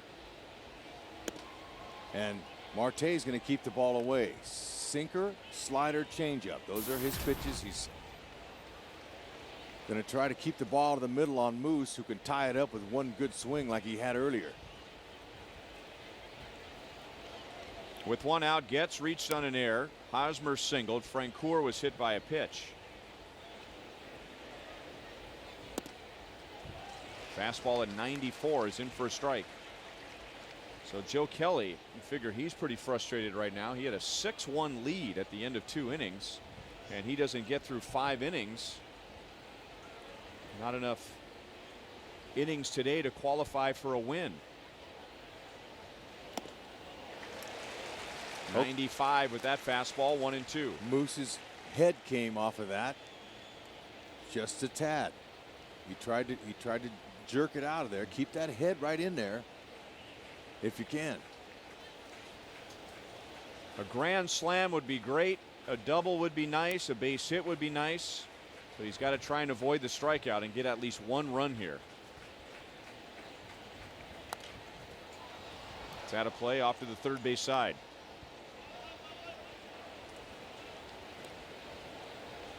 All right, the Moose is loose here in St. Louis. Checked in early, knocked in the run, and then went ahead and showed him where the real Moose can live up there with his 10th homer. So no matter what, don't get called out looking. Swing, be aggressive, at least try to make some contact, because you got to hack or they'll make you pack. On the ground, blocked by the first baseman Craig. The Royals get a run. It's 6-3, so Moustakas gets the bat on the ball, and now he's driven in all 3 runs for the Royals in the game. So second and third and 2 outs. Excellent job. Hit it hard somewhere. You don't know where it's going to end up. Good play by Craig. He's able to keep it in front of him. I thought that ball might get down the line on him, but Moose gets a little love there for a good AB and getting them closer. 5th inning, 3 runs down. Are you kidding me? The way the ball flies out of here. Pena looking for a good fastball to hit. First pitch. And it's outside. Threw him a little changeup. He went with an off speed because he knew Brian Pena. Brian is grounded out to second base and fouled out to third.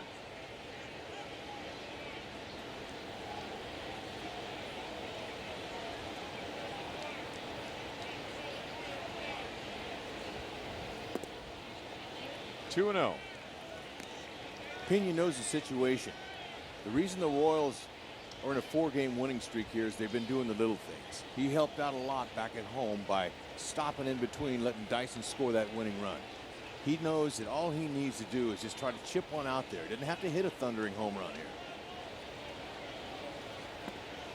3 balls, no strikes with Escobar next. And he knows that he doesn't have to do it all himself. Now 3-0.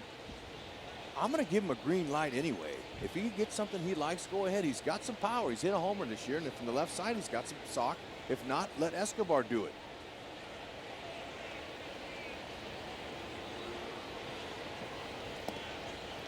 A walk, and now a big chance for Escobar.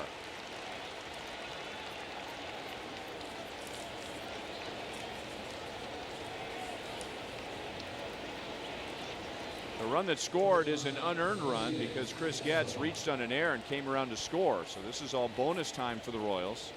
The inning should be over. Escobar lined to right in the second inning against Joe Kelly, and then he walked in the 4th. Escobar's due. He's 0 for 7 with the bases loaded this year. He's due for a knock. Team overall hitting just 167 with no slams with the bases loaded.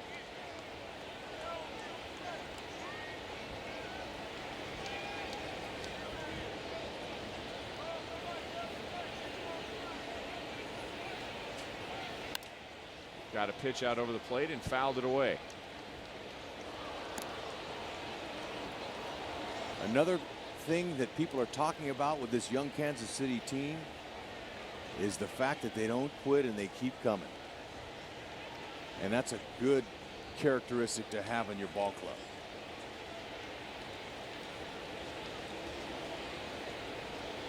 That's a compliment to the skipper, Ned Yost.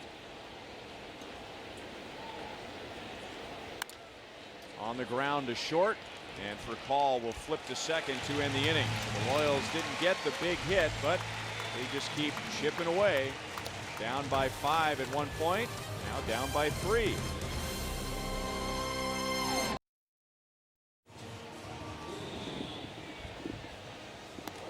Royals down by 3. They were down 6-1 at the end of 2 innings. The third installment of T-Shirt Tuesday is on June 26th.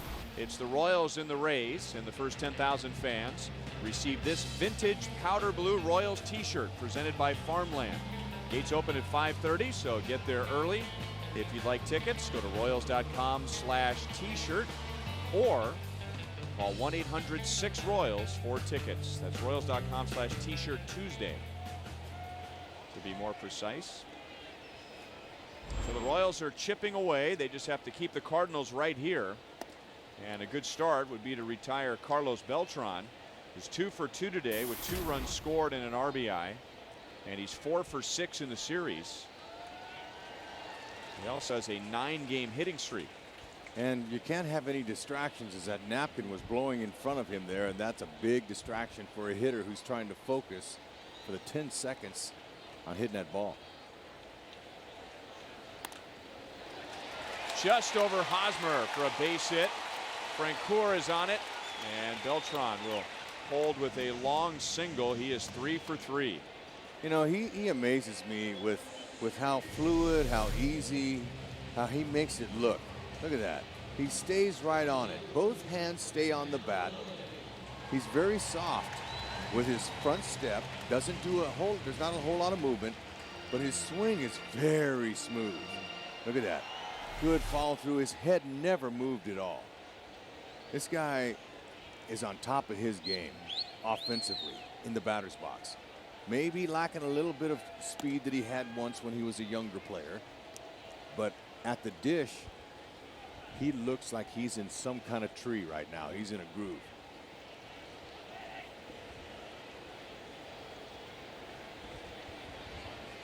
Matt Holliday's had a big game, a home run, a double, 3 RBIs. Here we are in the bottom of the 5th inning. This is the Royals' 3rd pitcher already. Cardinals scored all 6 runs against Bruce Chen in an inning and 2/3. Nate Adcock, the Royals were hoping that he would give them 4 or 5 innings, maybe more, but there was a chance for the Royals to put a big dent into the Cardinals' lead, so they pinch hit Billy Butler in the 4th inning, and Billy lined to right, so Colon had to take over. This is his 2nd inning. And the Royals just can't, even though they've pitched so well in the month of June, they just can't catch a break. And some of it is their own doing, but they just can't catch a break where you get a starter go 6, 7 innings, 3, 4 games in a row and just really give the bullpen a long break. Well, they're getting better. First month of the season, we weren't sure who could go 3 innings. Remember, Ned had to call up long men. He had 3 long men at one point in his bullpen because starters were really shaky, but it's improving. Center field, Dyson takes care of Matt Holliday. He's out for the first time, and Beltran is back to first base. I was going to ask you, have you ever had a chance to shake hands with Matt Holliday? I have not. Well, if you get a chance and you see him down on the field or wherever, just go up to him and shake his hand and see how strong that guy's hands are. First time I shook his hand, I went to one knee. I said, "Uncle." Oh, man, these guys, they're strong. They hit with their hands, but also their lower half is a big part of hitting too. You got to have strength in your lower half.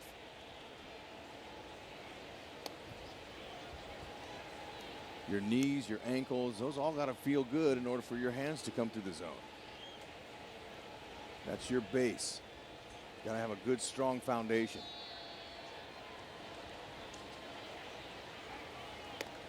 You know, we've had an era of baseball now where almost all the sluggers are just big men. 6'3", 6'4", 6'5".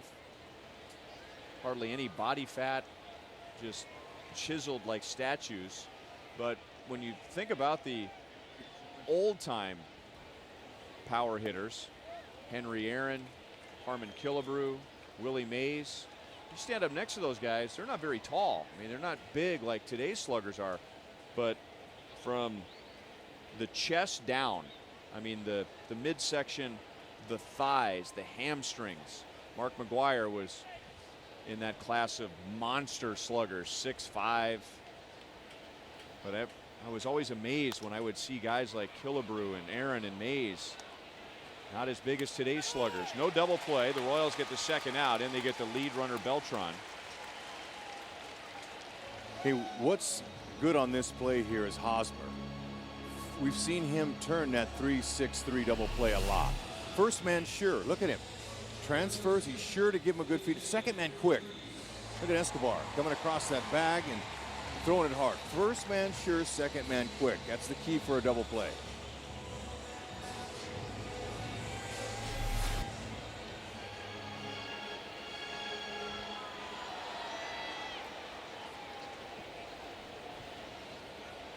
It's been a very productive day for the Cardinals. 2, 3, 5, and 6 hitters. That's basically where all the offenses come from today. Beltran is 3 for 3.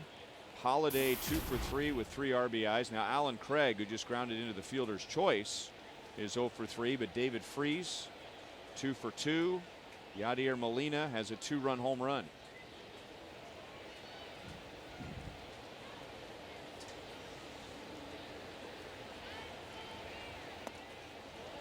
Inside 1-1. Going back to your home run hitters. Dave Kingman, Frank Howard. Those were some big guys in their era. Tall, big, and had long arms. They could get extension and hit the ball a mile. But you got to have a good foundation like you're talking about. Escobar will flip to Getz.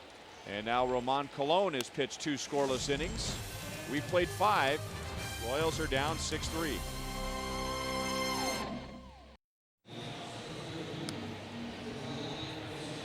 Cardinals 6, Royals 3. Cardinals haven't scored since the 2nd inning.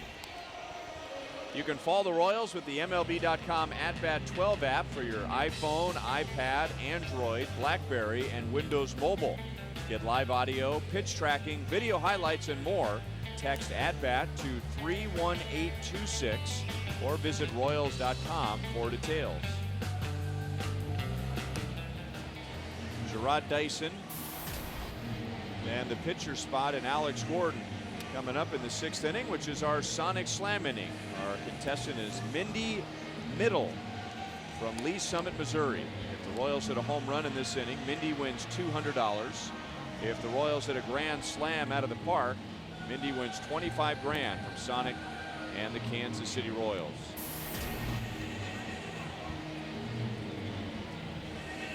Sam Freeman, the former KU Jayhawk, and we saw him last night. He was the 3rd and final pitcher for St. Louis, pitching a scoreless 9th.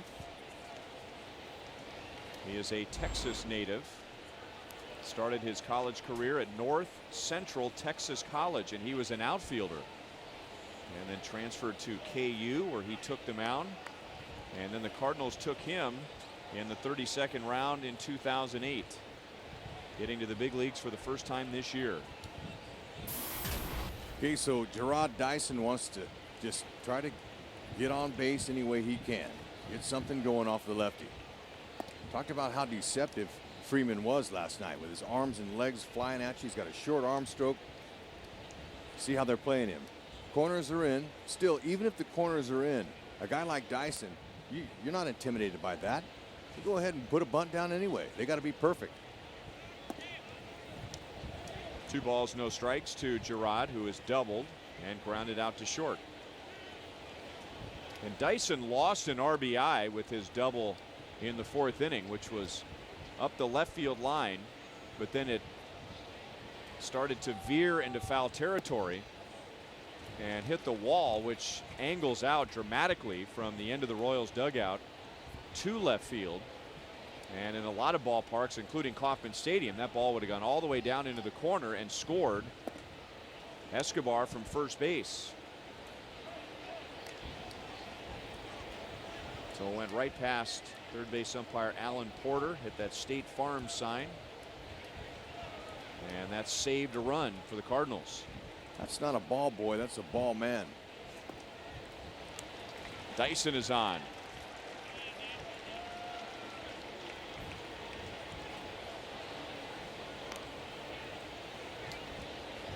Here's today's AT&T trivia question. We're the only two to be World Series MVP and win a league MVP the next year. Two players have won World Series MVP, and we're looking at David Freese right now. He did that last year for the Cardinals.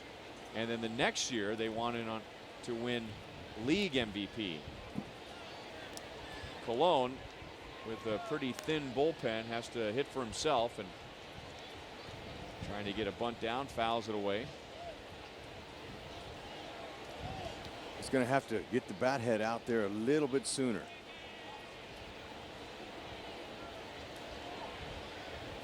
There you go.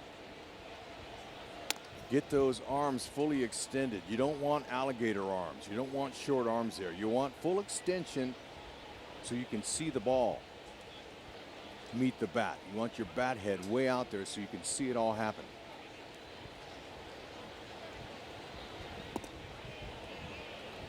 One ball, one strike.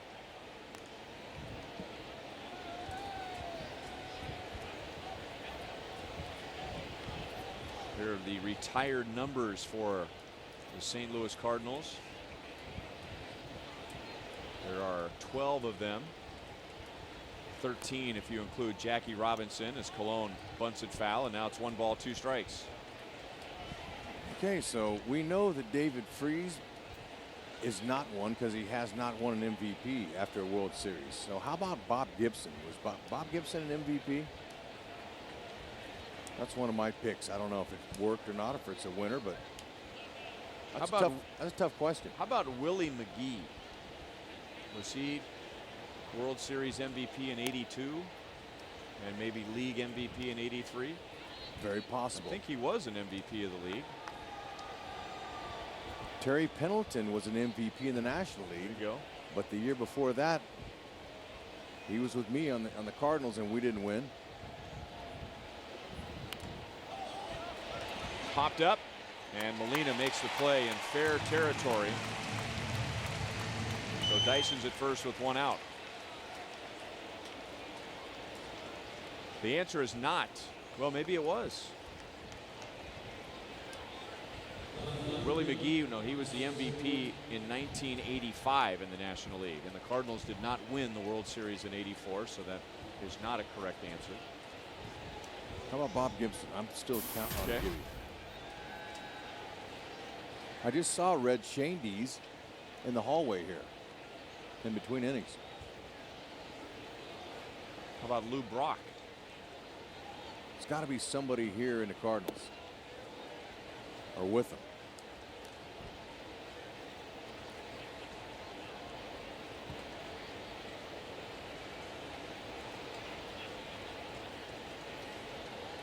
Alex singled in the first inning. He's also flied to left and grounded out to short. That's a foul ball and a broken bat. I've got a little trivia question for you. All right. Can you name the 1987 American League Rookie of the Year and who finished second in 1987 for Rookie of the Year?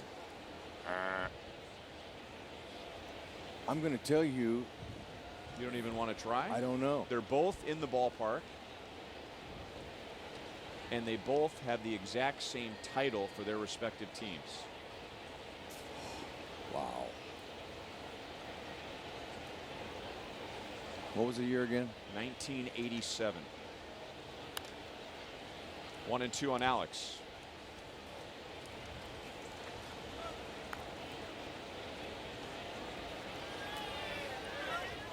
Same title. same title. They're both in uniform today. Wow, way to make me sound like a complete idiot.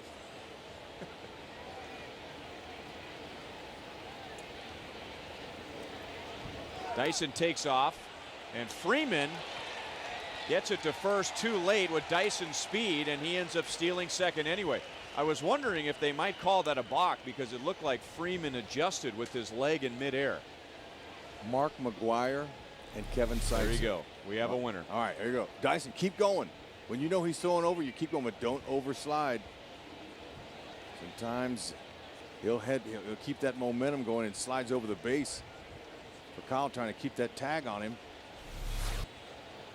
One little subtlety too that is taught to the base runners that I picked out there is that Dyson ran right to the fielder, trying to get in between for a call and the throw, and then at the last moment, because he was running to the fielder, he had to slide toward the right because he was running along the edge of the grass trying to get in line with the throw. But if he had slid straight ahead at that angle, he never would have hit second base. No, that's smart base running. Stealing third's a little bit easier. We'll see if he does that. There he goes. Alex hits a ground ball, base hit center field. It is a 2-run game.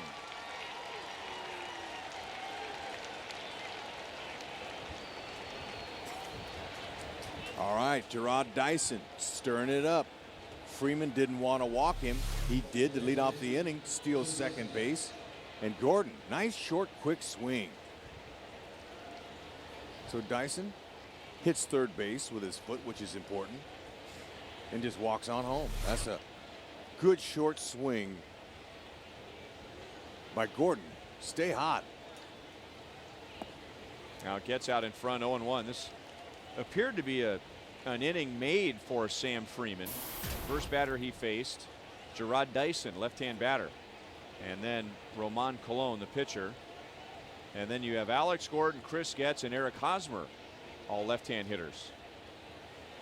And Getz hits it on the ground to Green, out at second, and a double play.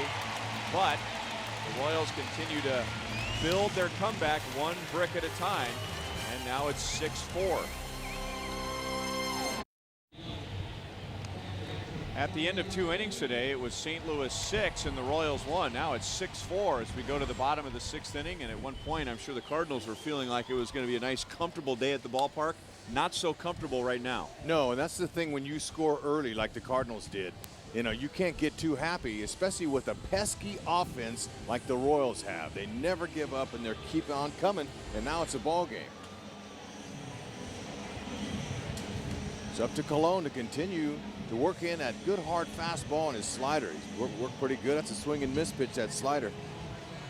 Mike Moustakas has hit a big game at the plate. He's driven in 3 of the 4 runs, including his 10th home run. That was in the 4th inning. Molina, Robinson, and Green coming up here in the bottom of the 6th inning.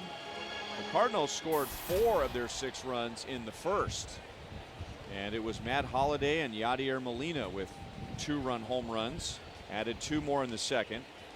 And now they've been scoreless in the last 3. 2 balls and no strikes to Molina. Okay, Yadier got him a pitch that was already elevated. All he had to do was get the barrel on it. He pulled his hands in, and Bruce Chin, unfortunately, everything was up for Bruce, and they were taking advantage of it in that 1st inning.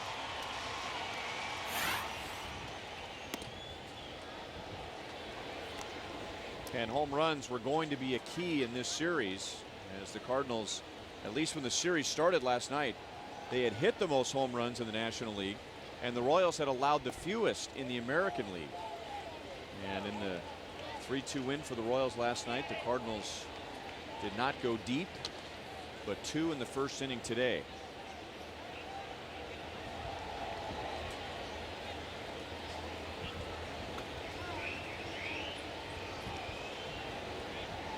Okay, Yadier is saying, hey, look, the count's wrong.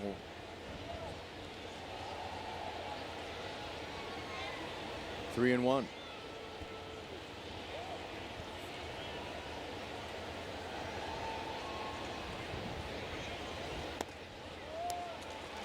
And a leadoff walk. And that's the only walk allowed by the Royals today. Let's go all the way back to the top of the first inning, our AT&T Uverse reverse replay. Okay, Kelly tried to deke the umpires that he caught it through to first, through to second for what they thought was a triple play. 1, 2. There was a signal there from second base umpire that the out at second was made. However,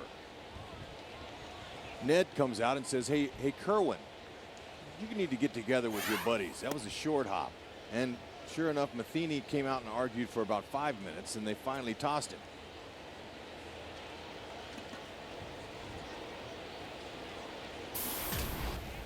Shane Robinson apparently not on the same page with the Cardinal dugout as Jose Akendo, third base coach, comes down the line and asks for a meeting.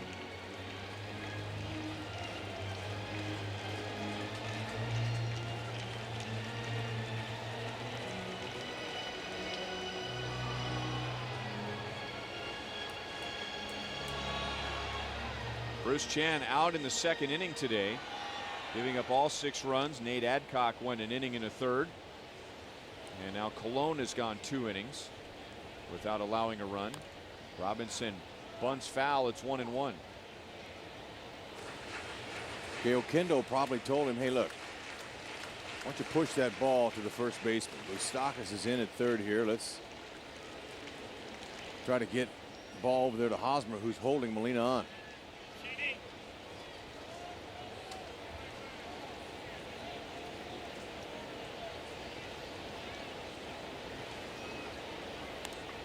And he bunts it foul again. 1 ball, 2 strikes. Whenever you know the hitter's bunting and you got a 95-mile-an-hour fastball, you stay with that pitch and you throw it up and in. Just like that there. It's a hard pitch to get down. I would not expect him to try to bunt here with 2 strikes because it's against a hard thrower. Now, if it's a soft thrower, it's a little bit easier to bunt.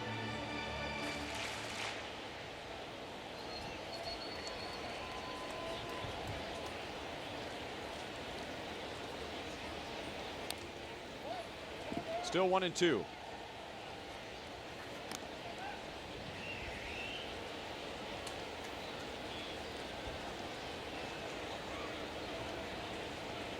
Another close game between the Royals and the Cardinals.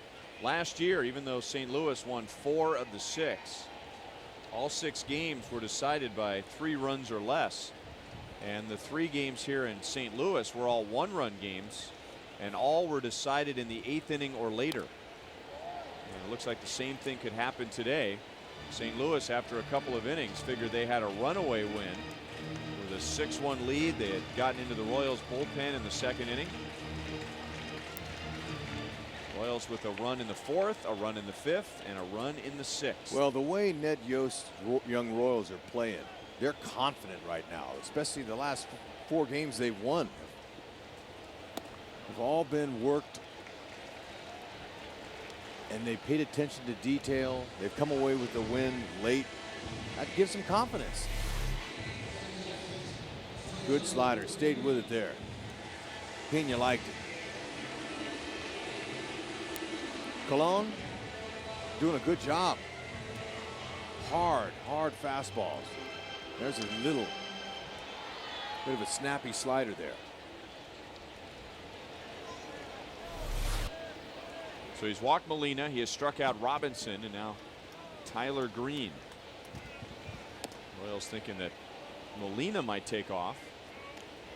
And you say, Yadier Molina running? Not one of the Molinas, who are known for their catching, not known for their speed, but Yadier Molina has 6 stolen bases this year. His 2 older brothers, I don't know if they had 6 combined stolen bases in their careers. Was there a slower guy in the game than Benji Molina? You know, Benji and Jose are very sensitive about that. Whenever we would talk about that on the air, broadcasting for the Angels, they would be very sensitive and they didn't like it. So yeah, they definitely were not blessed with speed. However, there 6 world championship rings between 3 of them. They obviously know what to do. with the other part of their game.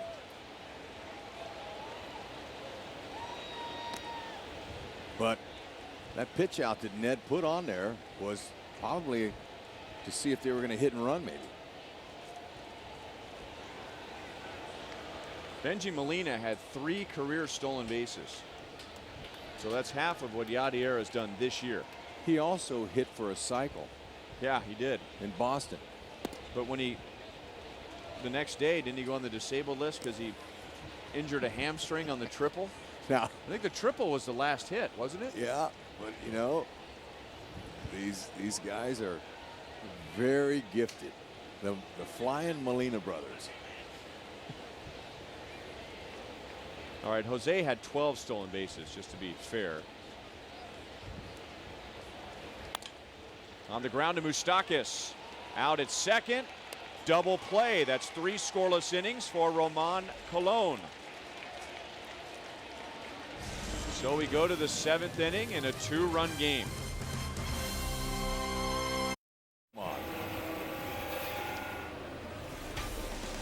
Royals baseball is brought to you by Panera Bread. 23 locations and now open in Brookside.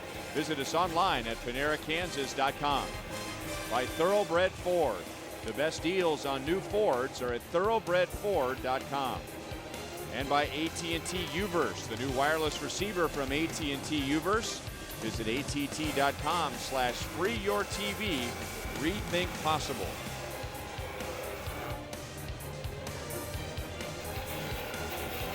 Is that at the Louisville Bat Factory? Wherever it is, they're making the bats that they hope die a hero when they do die. They want a base hit to come off of them. Our game summary: the Cardinals had a 6-1 lead at the end of 2 innings. Mike Moustakas has driven in 3 with a single in the first, a home run in the 4th, and a ground out in the 5th. Matt Holliday and Yadier Molina hit 2-run home runs off of Bruce Chen in the 1st inning. And after a couple of early ejections on Thursday in Kansas City, Jeff Francoeur and Ned Yost, an even earlier one today as Mike Matheny gets thumbed in the top of the 1st inning on a play that involved Eric Hosmer.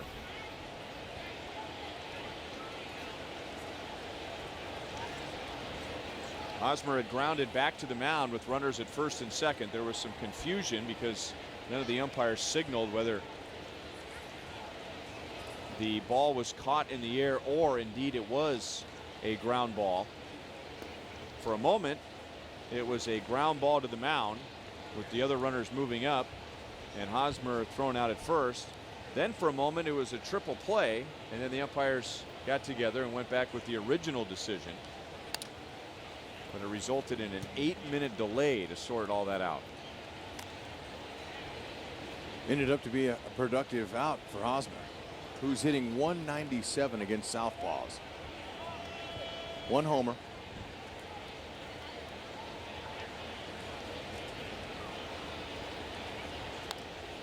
For the record, we were talking about Benji Molina. He did hit for the cycle in 2010, as you said, at Boston. It was a triple in his last at bat. He didn't go on the disabled list, but he did leave the game with a sore leg after the triple. Look, my leg would be sore, and so would yours after all that running you hit for the cycle. That doesn't have anything to do about his lack of speed.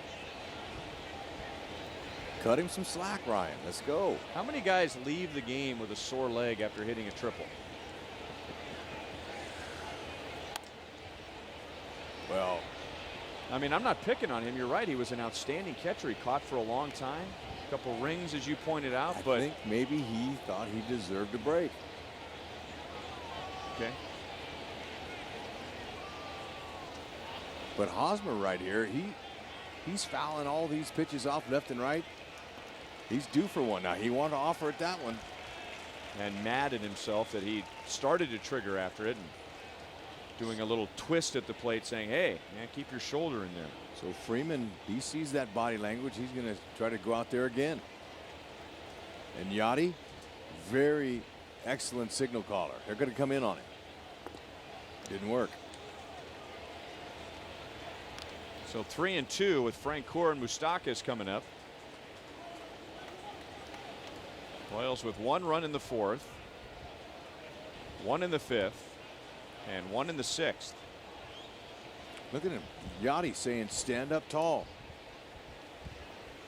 Let's go. He wants a strike here. Look at the body language from Molina. Yeah, come after him. You can't put him on with a walk. Up the left field line and foul. A very Ichiro Suzuki-like swing by Eric Hosmer, but he did so much of that last year as a rookie. So impressive. I mean, we know he can drive the ball to all fields, but with 2 strikes, very good with just hand-eye coordination, putting the bat on the ball, and had so many hits over the third baseman's head, up the third base left field line. And he will walk to begin the 7th inning. That was an excellent plate appearance.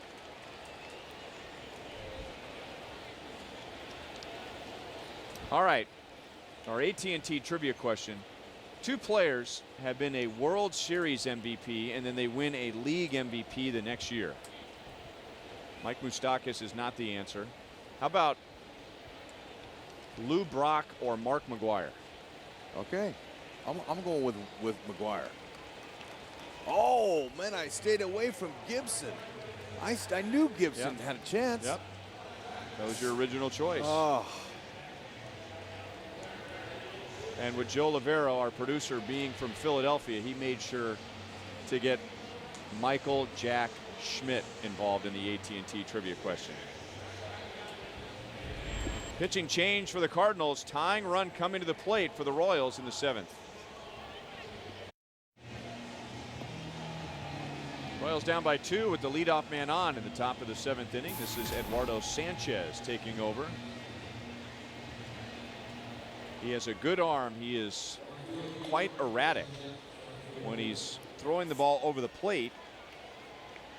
The National League hits 114 against him, but putting the ball over the plate has been a challenge at times. He has walked 7 in 10 2/3 innings. Well, that's not what Mike Aldretti's hoping right now for his Cardinals. Aldretti stepped in as Matheny got ran. He's the skipper for this afternoon's game for the Cardinals, and he's hoping his guy comes and throws strikes. Frenchie's been aggressive early in the count. See if he looks for a fastball. Outside at 95 miles an hour. Francoeur is 0 for 2 today. He was hit by a pitch in his last at bat that got him right in the middle of the chest. I'm going to say that was a sternum ball. And Goldie was up here and he said, wow, what's better, the ribs or the sternum? And really neither one of them are better than the other. However, the sternum has no meat around it unless you have a big burly chest, and most baseball players don't. Rib ball's a little better. You have a latissimus dorsi muscle that kind of covers those ribs a little bit, so you're not getting ball on bone. But that sternum, I guarantee you, it'll be sore tomorrow for sure. But Frenchie's tough. 2-1.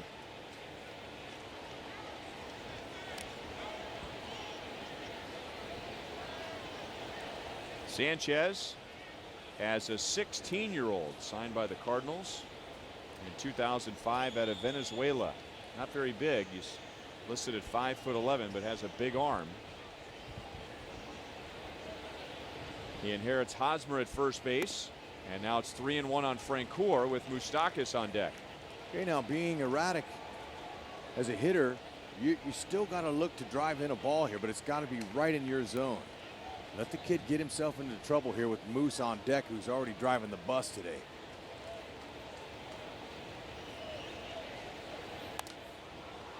Out of play. Okay, that was in his wheelhouse. Just missed it. He's telling himself, all right, throw me another one of those. Let me try it again.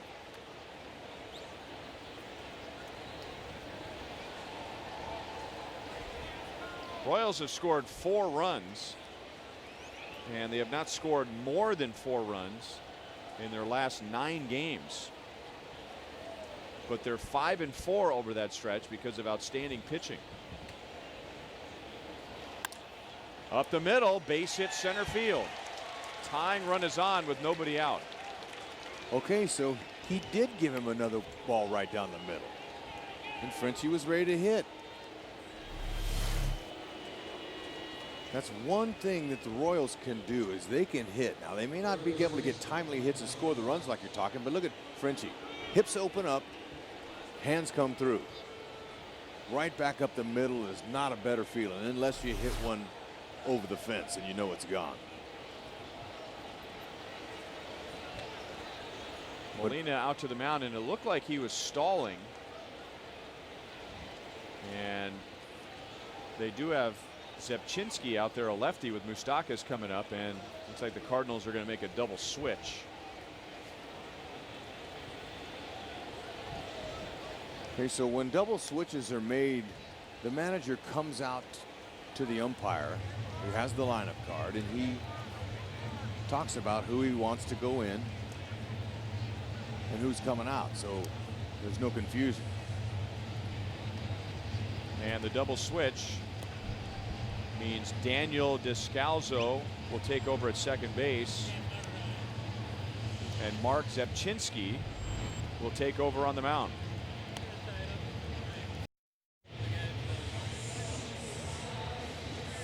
You can be part of the All-Star action this summer in KC by coming out to the Taco Bell All-Star Sunday. It's July 8th. 2 exciting events and a spectacular fireworks show to end the evening. First, the Sirius XM All-Star Futures game that features the next generation of Major League stars from the minor leagues. And come see Hall of Famers, Royals legends, and your favorite celebrities in the Taco Bell All-Star Legends and Celebrity Softball game. Tickets available now at allstargame.com. So here's that double switch. Descalzo comes in. He'll bat in the number 9 position. Mark Zepchinski is in the number 8 spot. And he gets Mike Moustakas with 2 outs, or 2 on and nobody out. And Moustakas has already driven in 3 today. Okay, Zepchinski, good sinking fastball, kind of a slurvy curve and a changeup, and doesn't want to give Moose anything inside that's elevated, especially to a hot hitter. 1 ball, 1 strike. Just swung over the top of that one.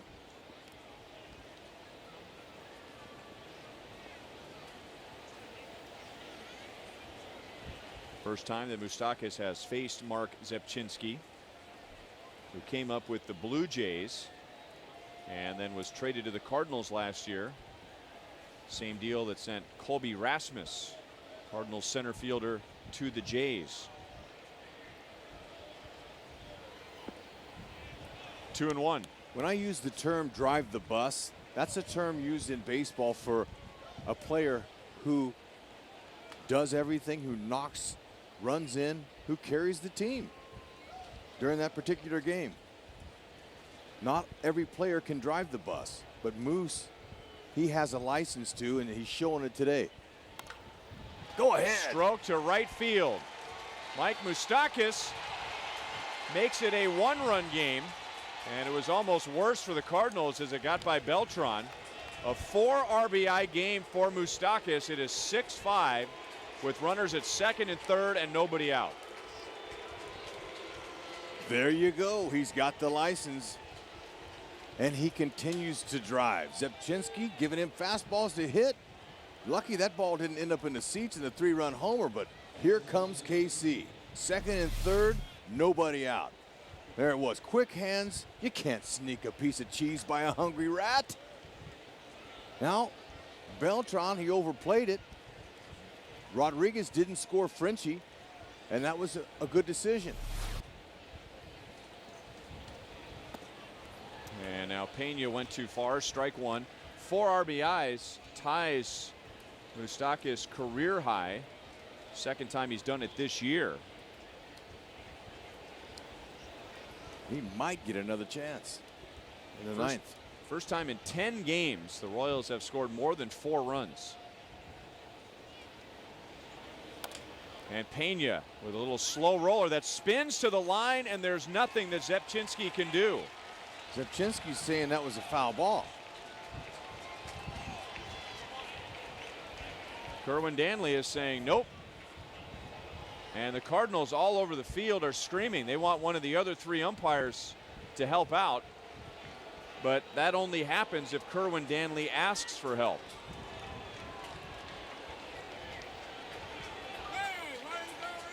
That's a A knock, a base hit for Pena. Now let's see where it does hit. Okay, you're saying it hit the bat twice, and it didn't. Okay, didn't hit his foot.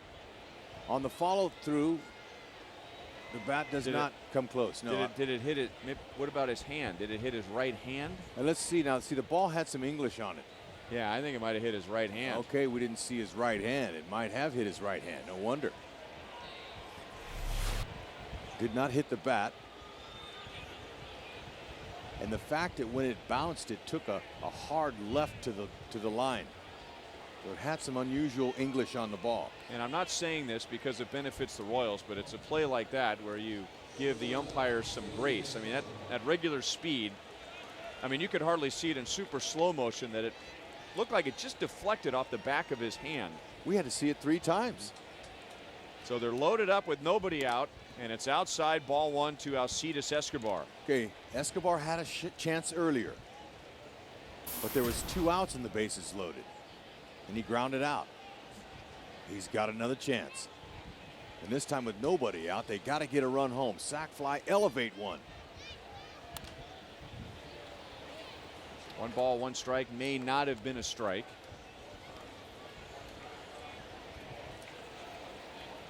Look for a pitch up.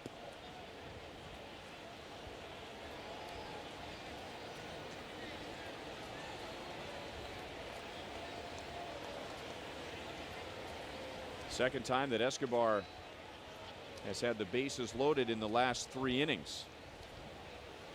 If you weren't with us earlier, the Royals were down 6-1 in the 2nd inning.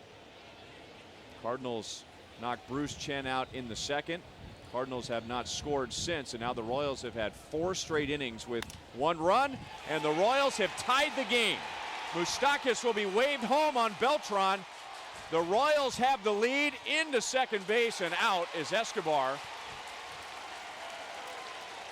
But the Royals have a 3-run 7th inning, and they lead 7-6 in the 7th. Shock the house. Escobar gets his first hit of the season with the bases loaded. And it's a beauty. Outer half of the plate, that's right in Escobar's wheelhouse. He loves that ball out there. He just serves it out there to left.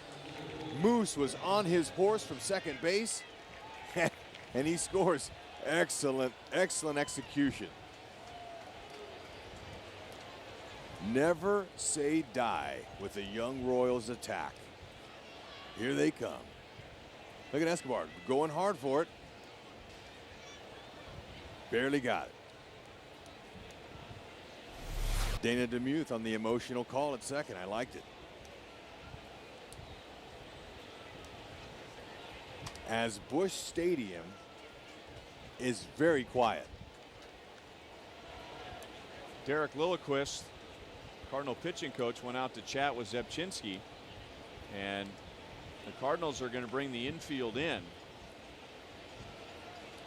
with Dyson at the plate and Pena at third, and the Cardinals also have to be aware of a bunt.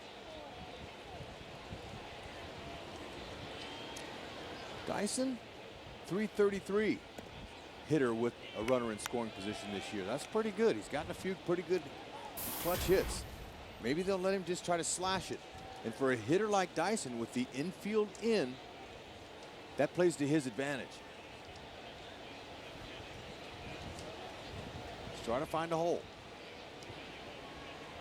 Here comes the squeeze, and Dyson fouls it away. Tough pitch, and Dyson did his job. Otherwise, Pena's a dead duck. Yep, unfortunately for Dyson, it was a breaking ball out of the zone. So when Pena started coming home, knew the squeeze was on. Got to get a piece of the ball. You really got to get up on that plate when a squeeze sign is given. Make sure you put it in play, and even on pitches that aren't strikes. Do it again. Pena bluffing a squeeze, and now Dyson fouls it away, and it's 1-2.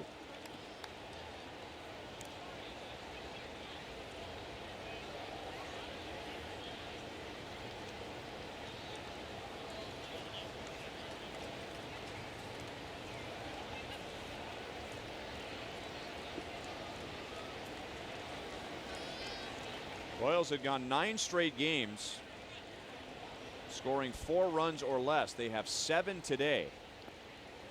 Dyson strikes out and they're 2 down.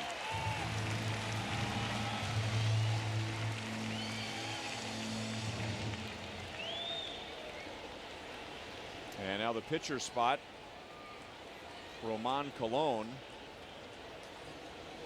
who is now announced into the game, and the Cardinals will make a pitching change. This will be the 4th pitcher of the inning for the Cardinals. They have gone with Freeman, who carried over from the 6th, Sanchez, Zepchinski, and now Mitchell Boggs. Gotta like what the Royals offense is doing. They're wearing their pin out. It's a beautiful thing.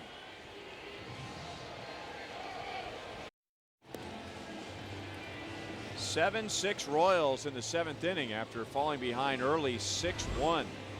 Today's copyrighted telecast is presented by authority of the Kansas City Royals and may not be reproduced or retransmitted in any form. And the accounts and descriptions of this game may not be disseminated without the express written consent of the Kansas City Royals Baseball Corporation. Ryan Lefevre, Rex Hudler, Joe Goldberg at Busch Stadium. This is Mitchell Boggs pitching to Yuniesky Betancourt, who's pinch hitting.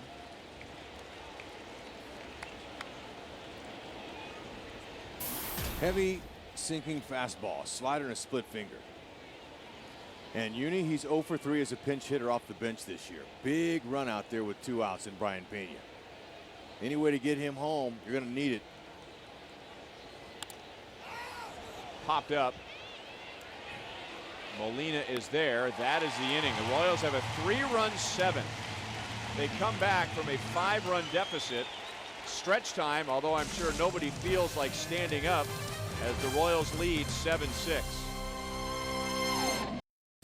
In his early career as a Royal, Mike Moustakas has already proven that no liner is too hot, no pitch unhittable, and no moment is too big for the 23-year-old sophomore sensation. Show your appreciation by voting for the Royals' third baseman.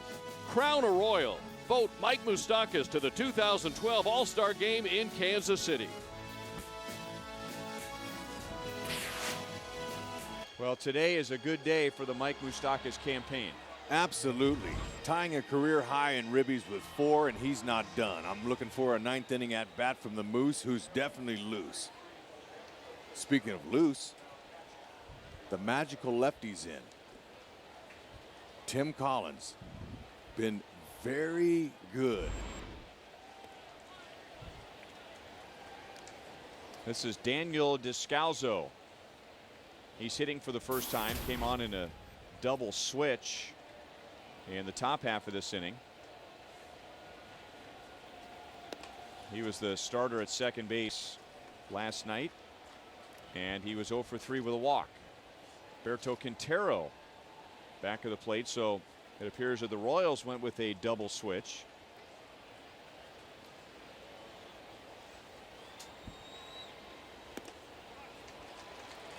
Now 3 balls and no strikes from Collins to Descalzo.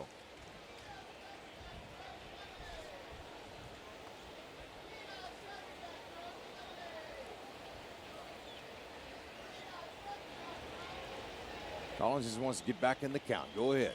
Put it right there in the middle. 4-pitch walk right after the Royals got 3 in the top of the 7th. It has not been a good experience for Tim Collins at Busch Stadium. The 4-pitch walk here in the 7th inning isn't the worst thing that's happened to him.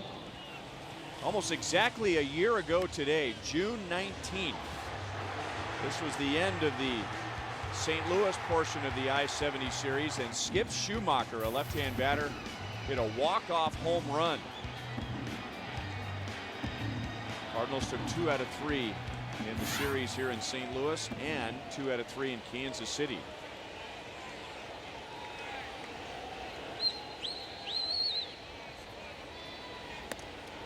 And now he misses very high, and ball 1 for a call. Well, I could tell by that shot of Collins last year and this year what a difference in mechanics. He reared back, his shoulders was up, they were at a tilt upward last year, and now this year Dave Island's leveled his shoulders. And he's kept them more level so he can get a better angle on his fastball to stay on top. Collins has not given up a run over his last 15 outings. And that covers more than a month. Bunted in the air. Collins diving. He touched it in fair territory. And now Quintero bobbles it, but no further advance.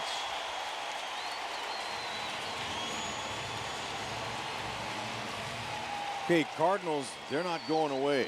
Little things like that sometimes can turn into big things with nobody out. Collins, a very good athlete, almost gloved this. That would have been an excellent, excellent play. And he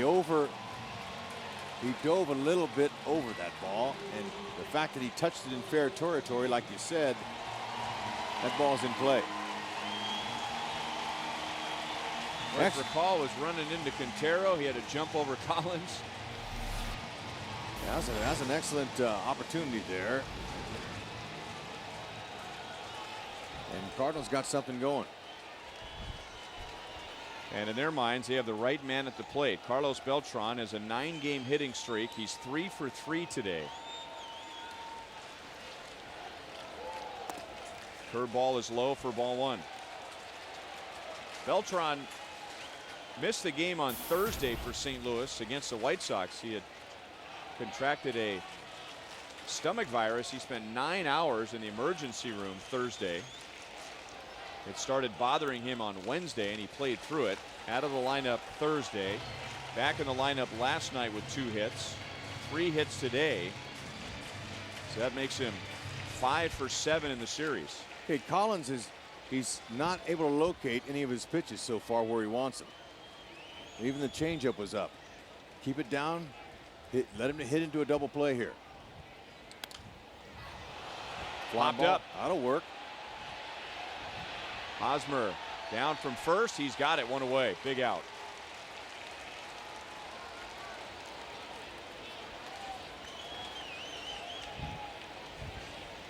Now Ned's going to come out and go to a righty.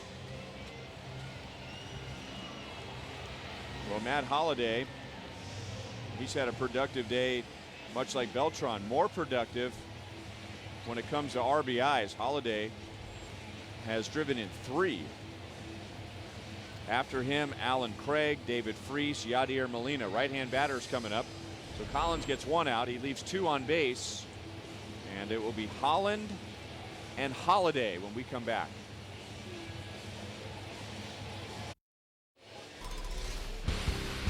Cardinals had a 6-1 lead over the Royals at the end of 2 innings. Mike Moustakas homered in the 4th. Drove in a run in the 5th with a ground out. Royals got a run in the 6th on an Alex Gordon base hit. And then Moustakas again driving in his 4th of the game in the 7th. Alcides Escobar hit a 2-run single, and the Royals have come back to take the lead 7-6. And now in the bottom of the 7th. The Cardinals getting a walk and a bunt single against Tim Collins, and with 1 out, it's Greg Holland to face Matt Holliday, who has a 2-run home run and an RBI double. All right. Good solid back into the Royals bullpen. They're going to be counted on again here. Holland, good hard fastball. Slider, changeup, little bit of a split finger once in a while. He'll throw. Mainly strike 1. And that's a base hit, right center field. Coming around third base is Descalzo. The throw goes to third. For a call is safe. The Cardinals have tied the game. Holliday has matched Moustakas with 4 RBIs. And on the throw to third, he goes into second base. Got to keep that throw to second base there. Keep the double play in order. Frenchie loves the throw, and he's got a good arm, and he just missed getting another outfield assist. Good short swing there. He was ready for the first fastball. Descalzo had to make sure the ball went through, but the fact that Frenchie didn't hit the cutoff man allowed Holliday to get into second base.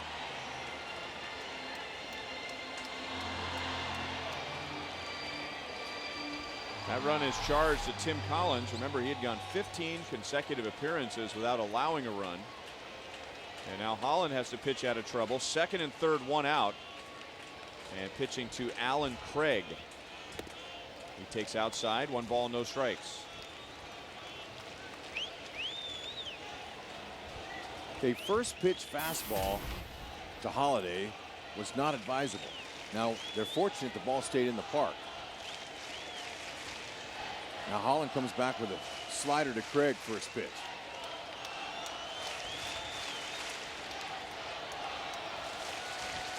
So because Frenchie overthrew second base, the infield has to come in. 2 balls, no strikes.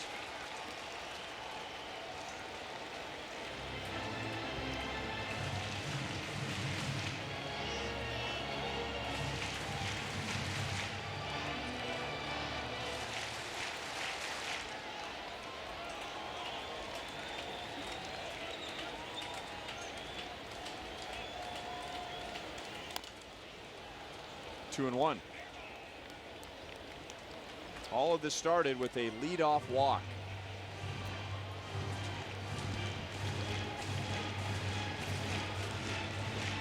Royals just scored 3 in the top of the 7th inning to come all the way back from a 6-1 deficit to take the lead. But Daniel Descalzo, who was batting for the first time today, and a left-hand batter, walked on 4 pitches against Collins. For a call, bunted, ended up with a single, and that got the inning started. Off of Quintero's glove, but not far enough for Call to make a move. It's 3-1.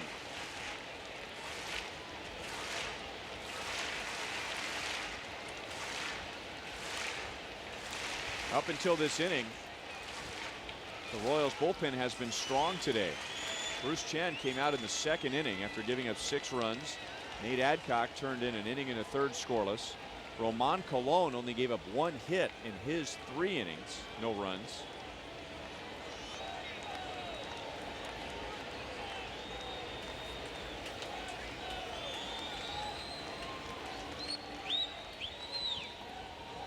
Three and 2.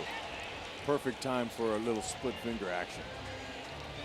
Knew the fastball was coming, but he was wrong. Holland, he holds that ball with a split finger grip before he even delivers it. Doesn't mean he's going to throw it, but the hitter knows he's got it.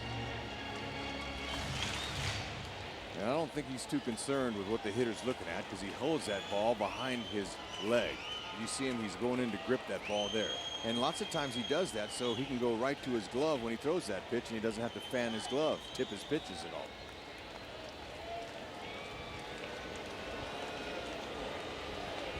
Now Quintero out to chat with Holland before the 3-2 pitch to Craig.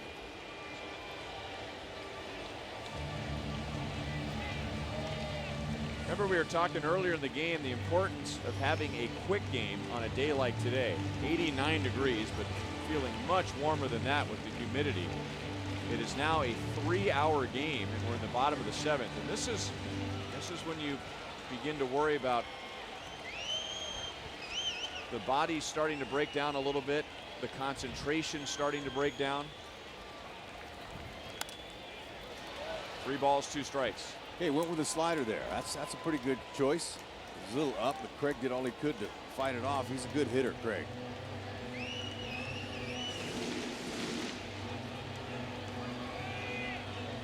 Colon got him to swing over the top of a slider earlier in the game in a hitter's count. 3-2. Craig's looking to knock those runs in here. Try to trick him. Ooh, all right. Walk. It's okay. They didn't give him a cookie. Now the double play is still in order.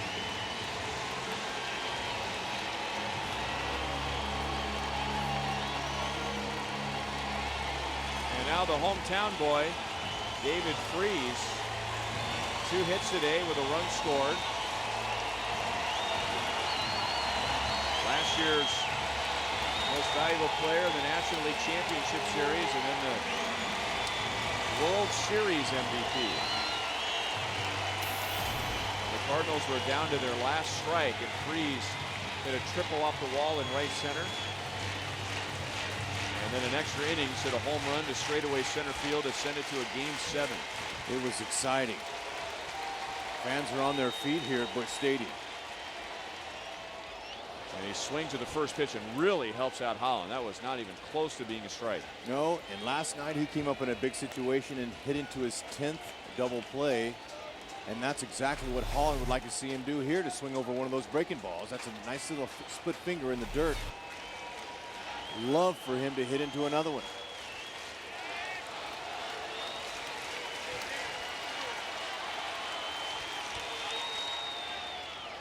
This time he lays off the pitch, and it's 1-1.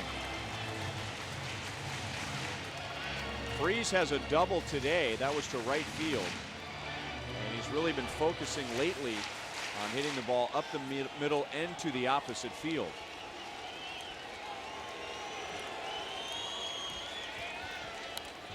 And trying to go the other way, fouled it back to the screen. Here's what we were talking about in Game 6. Straightaway center field in extra innings. Freese wins it for the Cardinals. Joe Buck, calling the game for Fox, said, "We'll see you tomorrow night." 20 years after his father said the same thing in Game 6 between Minnesota and Atlanta, when Kirby Puckett hit a home run to send the game to Game 7. Send the series to Game 7. There's Jack Buck in the Cardinal Hall of Fame, the Baseball Hall of Fame, and a statue of him outside of Busch Stadium. As it turns out, Jack Buck passed away 10 years ago today.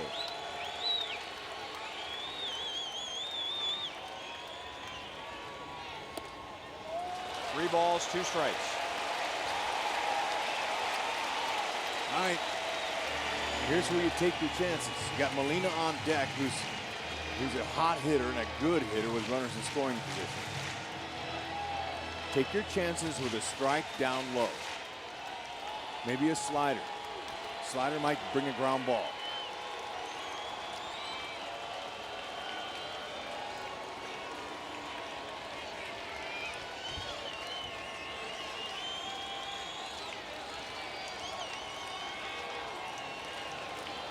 Okay, a little cat and mouse going on here in a pressure situation. Biggest at bat of the day so far.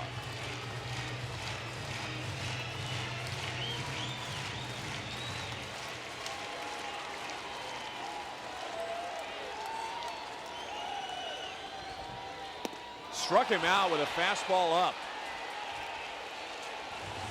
Huge strikeout for Holland. And an excellent sequence of pitches. Split finger, fastball, split finger, and finishes him off with a heater. Has pitches that go down with that splitty and then up, elevate. Looks good to the hitter with the bases loaded.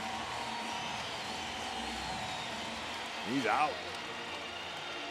That ball was by him.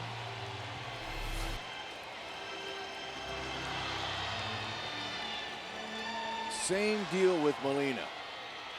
Throw him some split fingers early, see if he gets a swing on it.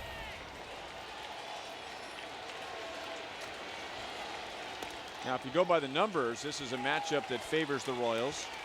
Yadier Molina, who's having a good year at the plate this year, he's faced Greg Holland twice, and Holland struck him out both times. Bases loaded, 2 down. Cardinals have tied the game at 7 in the bottom of the 7th. Fastball that was moving away from him. 1 ball, 1 strike. Good location. Ball's down. Outer half, he can't reach it.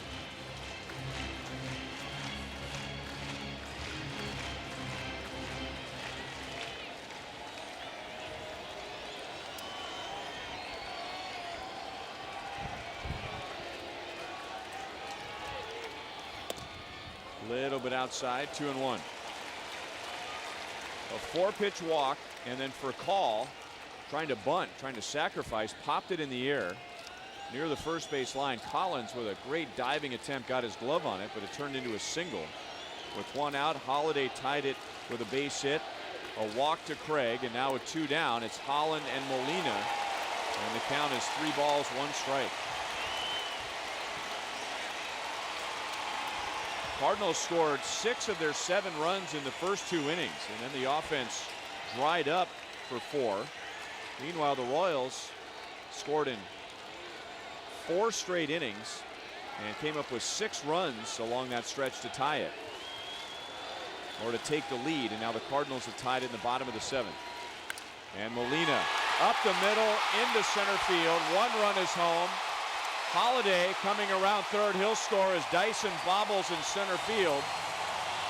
And St. Louis back out to a 2-run lead.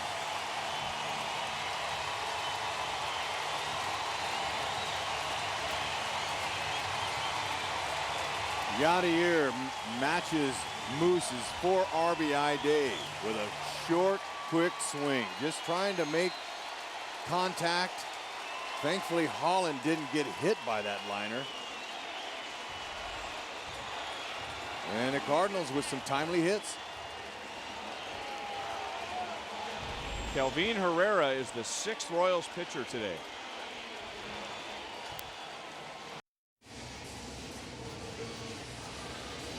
Yadier Molina matching Matt Holliday and Mike Moustakas today with a 4 RBI game.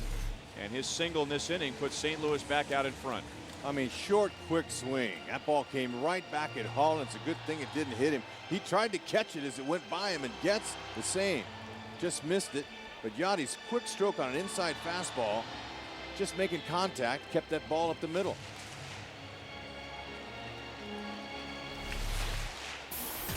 So it's Herrera, and he inherits runners at first and second with 2 outs. And it's going to be pitching to Shane Robinson. Well, both teams scoring 3 runs in the 7th inning. Robinson is 0 for 3, struck out his last time up, and that was after failing to get a sacrifice bunt down. The Royals, in their 4-game winning streak, had played 4 very low scoring games. 21 combined runs were scored by the Royals and the Brewers and the Royals and the Cardinals over that winning streak. And now we have 16 runs today as Gordon comes up in left field to make the catch and put an end to the inning. The Cardinals send 8 to the plate. They score 3, 2 with 2 outs, and they lead again.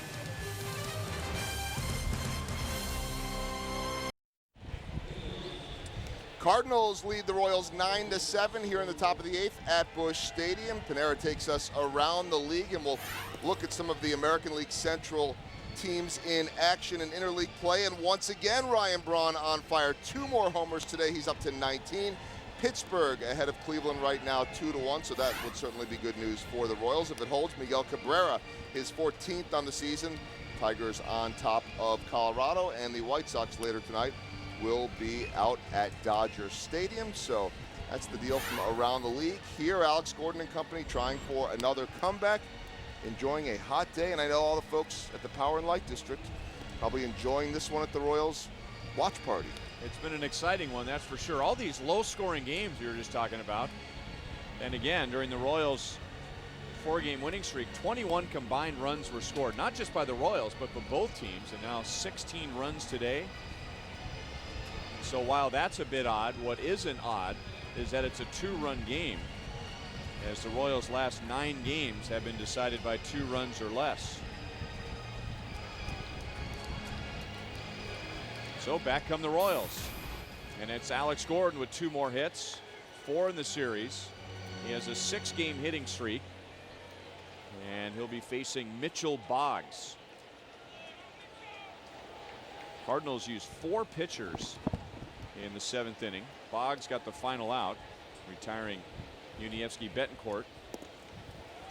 And a strike to Gordon.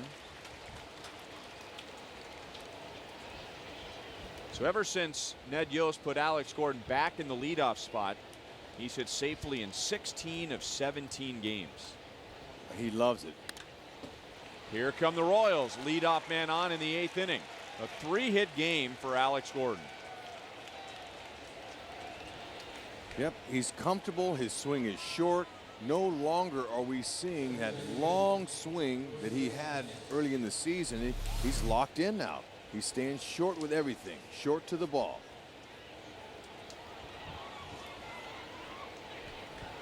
Get him on, get him over, get him in.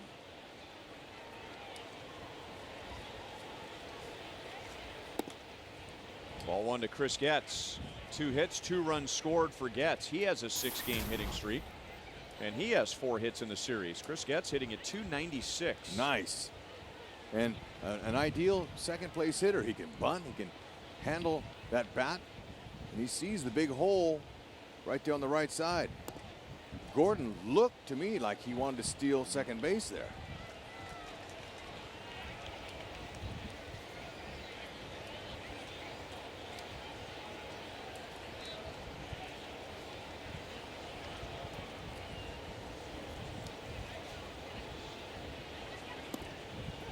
And the fact that Boggs has a high leg kick and it takes him some time to get that ball home, it's not a bad chance for Gordon to take a chance.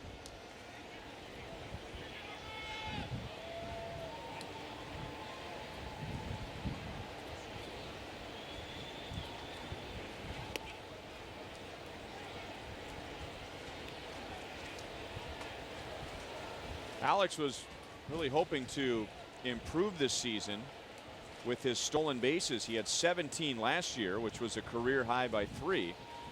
Hoping for more this year, but he has 3 so far. There he goes. Getz grounds it to third, where Freese backhands and throws him out. Gordon at second base with 1 away.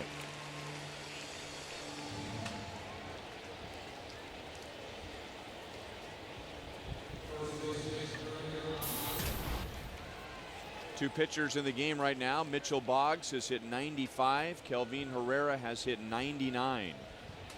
You can get downloads up to 50 megabits per second with Time Warner Cable Ultimate Internet.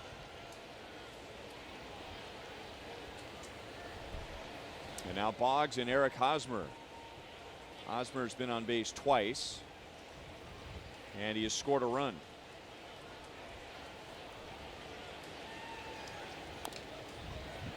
No balls, 1 strike.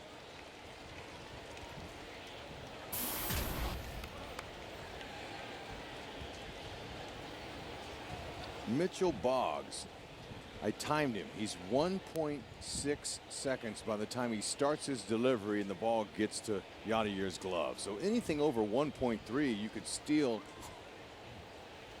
But 1.6, you could walk into third. Hosmer goes the other way. Freese cuts it off and throws out Hosmer. Gordon moves up to third base.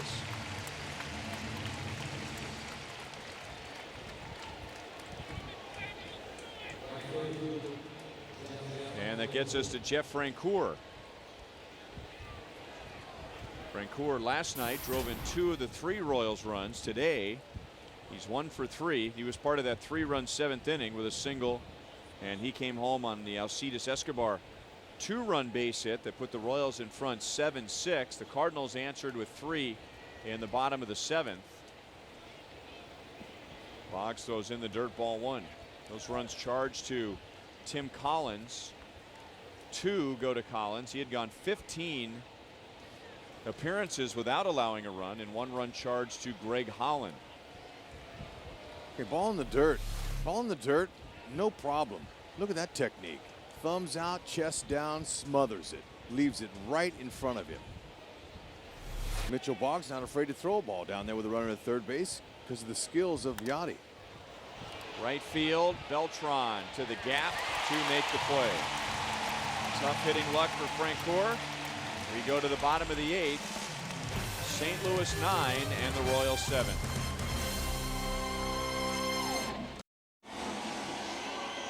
Wild game in St. Louis. The Cardinals lead 9-7 to the bottom of the 8th inning. This July, don't miss the biggest event of the summer as baseball's greatest stars battle for home field advantage in the Fall Classic. The road to the World Series begins with a 2012 Major League All-Star game at Kauffman Stadium, Tuesday, July 10th. You can see it on Fox. Coverage begins at 6:30. Pitcher spot coming up, and it'll be Adron Chambers, an outfielder, batting for Mitchell Boggs as Jason Mott gets ready for the top of the 9th inning. Chambers batted last night in the 8th, led off the 8th, and he singled. That was against Aaron Crow. And leading off the 8th today, gets a base hit. He'll hold with a single.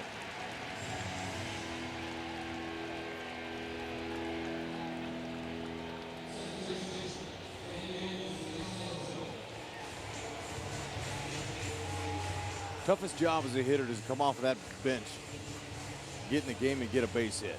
And he did it. Now he's 2 for 2 off the bench. He's going good. And now Daniel Descalzo. He came up leading off the bottom of the 7th inning, batting for the first time. Now he lays down a bunt. Hosmer's on it. Quick throw to first. Getz is there for the out. Chambers moves up to second base. The Royals led 7-6 as the Cardinals batted in the 7th. And you had Tim Collins facing Descalzo, and you had Collins with 15 consecutive scoreless outings.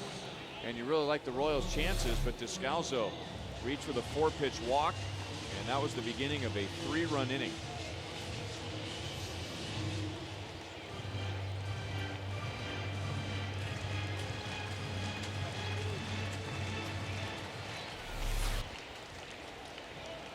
Kelvin Herrera recorded the final out of that 3-run 7th. Top of the order now for the Cardinals, and for call. And a shot is backhanded by Getz. 2 down. Chambers goes to third, and for call is 1 for 5.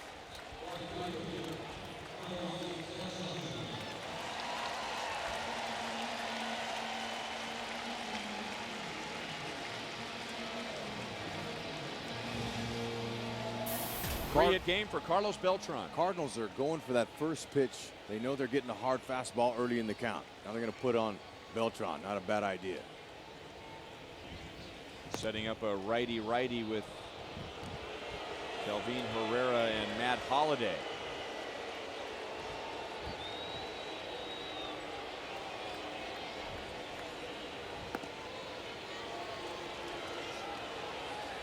Well, let's see. Beltran, for the most part, has been hitting in front of Holliday. He has been intentionally walked 3 times. And we don't know if that's happened every time he has been hitting in front of Holliday. But it's not often that the team will pitch around somebody to get to Matt Holliday with 2 on. And Holliday has 4 runs driven in today.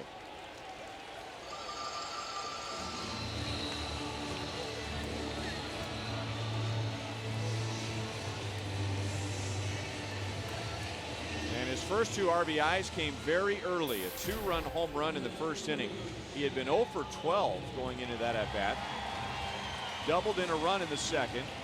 Singled in a run in the 7th.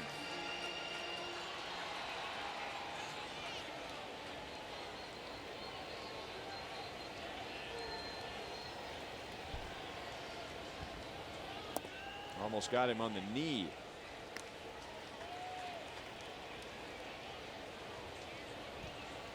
25 times today a Royal or a Cardinal has come to the plate with a runner in scoring position. It's one of those games, and it's good for both offenses to get plenty of opportunities. 1-1. Holliday has a couple of words for Kerwin Danley.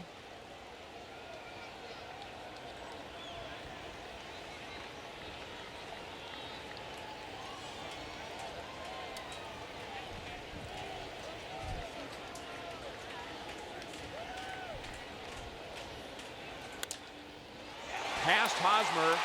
That's 5 RBIs for Matt Holliday. So Chambers scores. Beltran goes to third. And that move backfired for the Royals. It's a 3-run game, 10-7 St. Louis. Quick hands. He's another hot hitter. When you're short to the ball and you take a sweet short swing, you're going to do some damage. Now, Hosmer, he's excellent over there, but he's only human. Come on. I mean, he's not going to make every single play over there. That's a good effort, but he's in close. Hosmer's not expecting a guy like Holliday to hit a ball down the right field line like that.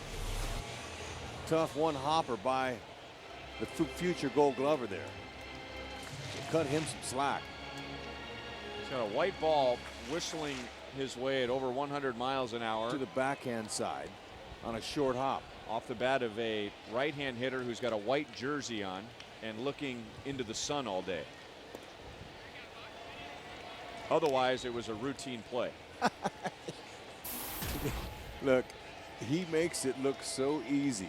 People might be saying, well, how come he didn't make that play? It's because of what we just said. Can't catch what you don't see.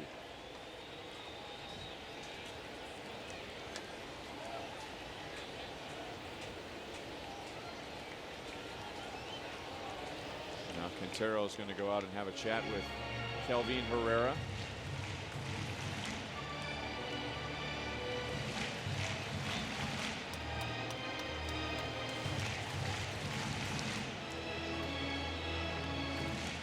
Royals have used Bruce Chen an inning and 2/3, Nate Adcock an inning and a third, Roman Colon 3 innings, Tim Collins 1/3 of an inning, Greg Holland 1/3 of an inning, and now Herrera 1 inning that covers the 7th and this inning.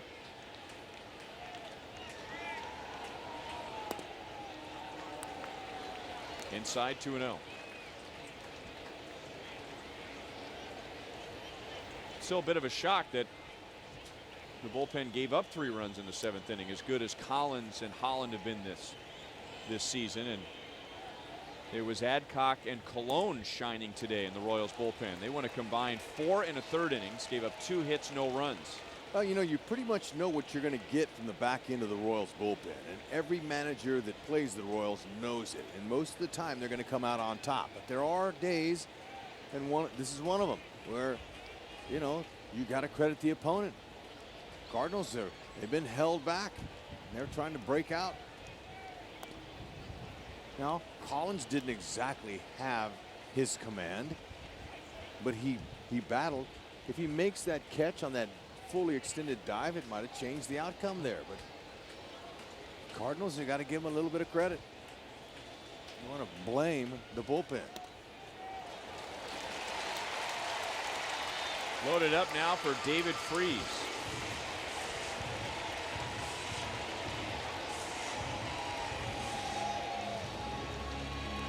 And now Herrera is going to hear from his pitching coach, Dave Island. He'll be joined by Humberto Quintero.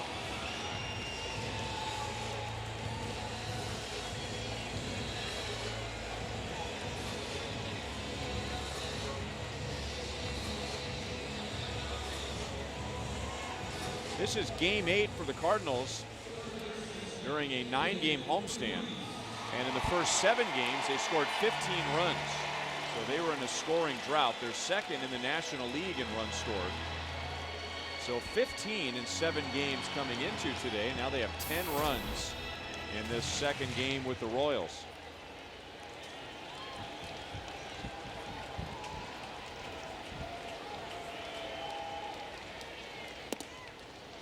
Ball 1 to David Freese. 2 hits, a double and a run scored in the first, and he singled in the third. Batting with Beltran at third, Holiday at second, Craig at first.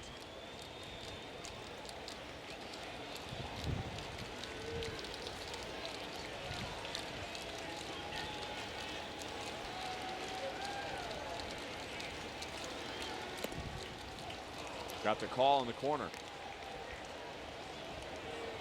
I'll bet Dave Island went out there and said, Kelvin, why don't you just trust your stuff and use that hard power fastball and get it by these guys? Come on, you got 2 outs, you can do it.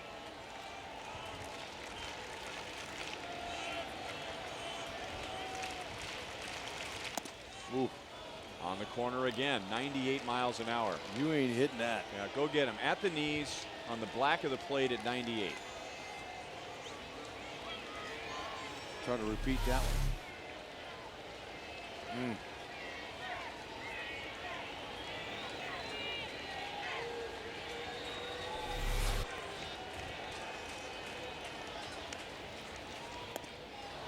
And Freese strikes out. And he's not very happy about it. Although you wouldn't expect somebody with a name like Freese to play well on a day like today. Final chance for the Royals as they trail 10-7. When this one is finally over, we'll talk about it on Boulevard Royals Live. Go back to that interesting, almost triple play in the first inning and revisit that play in the Mike Matheny ejection.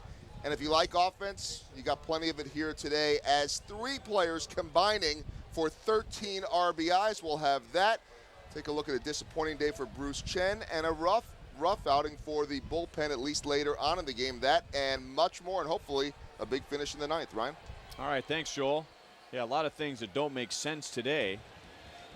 One thing that has made sense for the Royals is to get Moustakas to the plate with men on base. He'll lead off this 9th inning. As promised earlier, it's Miller time, brought to you by Miller Lite. And Mike Moustakas tying a career high today with 4 RBIs. It's the second time this year he's had a 4 RBI game, and he's had 1 RBI every time he's come to the plate. Facing Cardinal closer Jason Mott. 4 RBIs gives Moustakas 33 on the year. Down, no balls, 2 strikes. Ooh, well, there's a nasty slider right off the bat. Mott mid-90s towards the upper 90s with his fastball.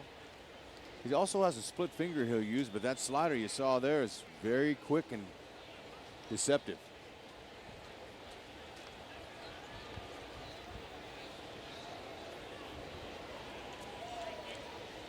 Adron Chambers, who was a pinch hitter leading off the bottom of the 8th and came around to score. He will stay in the game.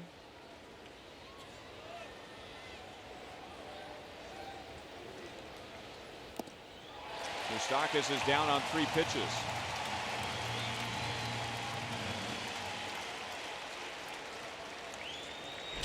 All right, it's happened before with the big right-hander. He's had 3 blown saves, and there was his latest one on the 10th, a 3-run homer. Jason Kipnis, he can hit. He sure can. You got to credit him for that, but you know, it can be done. Look at Myers now stepping in there. With a double switch, the pitcher spot is the number 6 position, so Mitch Meyer hitting for Kelvin Herrera. Has not faced Jason Mott.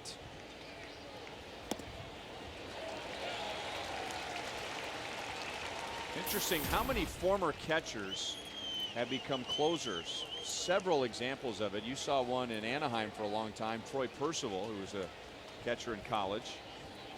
Jason Mott was more than a catcher in college. He was a catcher when he started his professional career. But he batted just .188 in his first 3 seasons, became a pitcher in 2006.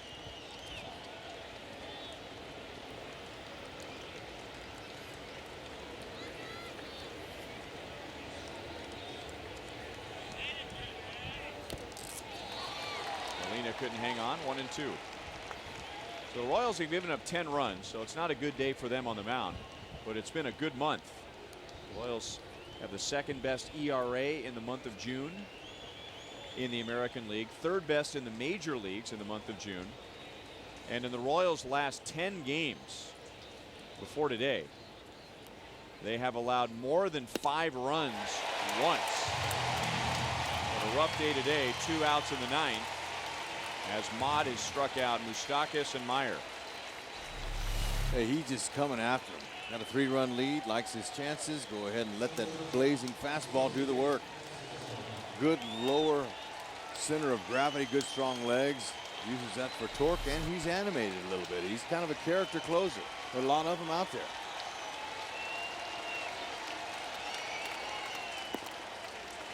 Escobar takes ball 1. He had a big hit in the 7th inning, putting the Royals in front for the first time since the top of the 1st. The Royals were down 6-1 at the end of 2, but they rallied back to take the lead in the 7th.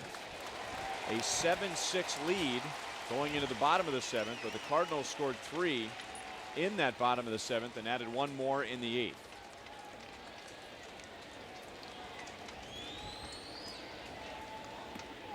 Two balls and 1 strike. The way the Royals have been going lately, the way they've been pitching, if you were to say the Royals would have 7 runs, 13 hits today, I would like their chances. With Bruce Chen starting, bullpen has been taxed quite a bit lately, but Ned Yost in game 1 winning 3-2. He didn't have to use Greg Holland. He did use Jonathan Broxton. He didn't use Tim Collins last night. So everything was set up for a good day for the Royals, but it was Holland and Collins who got into trouble in the 7th. And the Royals are still breathing as Escobar singles with 2 outs. That's his second hit today.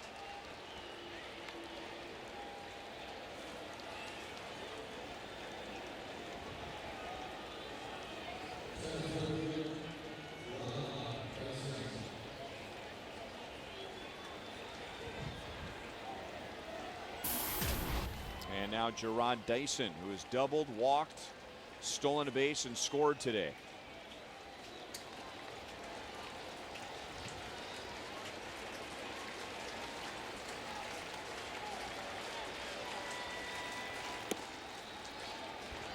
.90 miles an hour and cutting in on Dyson, ball 1. Started every hitter off of that pitch.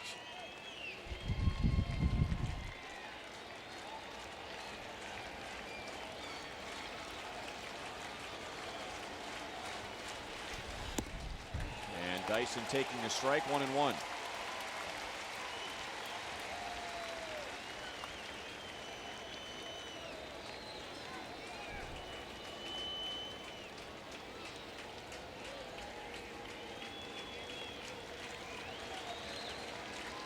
Escobar runs.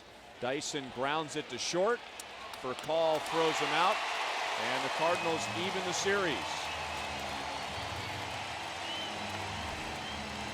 So that makes it 8 straight games between the Royals and the Cardinals that have been decided by 3 runs or less. So the Royals fought hard today. They hung in there. They were able to overcome a 5-run deficit very early in the game, and at one point took the lead in the 7th, but in the end, unable to hold down one of the best offenses in the National League. Yeah, you know, look, you have to credit the Cardinals for coming back and not giving in today. I mean, they swung the bats. They came out ready to play, but also give a little love to the Royals for not giving up either. This was a hard-fought, long game, but tomorrow, who knows what we're going to see. Look at 14 hits apiece for both teams. This is going to be a great rubber game tomorrow.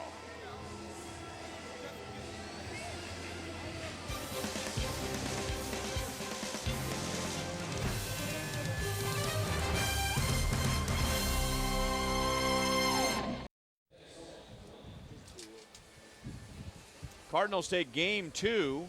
Big lead, then they were down. So in the end, it's a come-from-behind win, 10-7 to even the series at 1 game apiece. There were 2 hitters today who had 4 RBIs.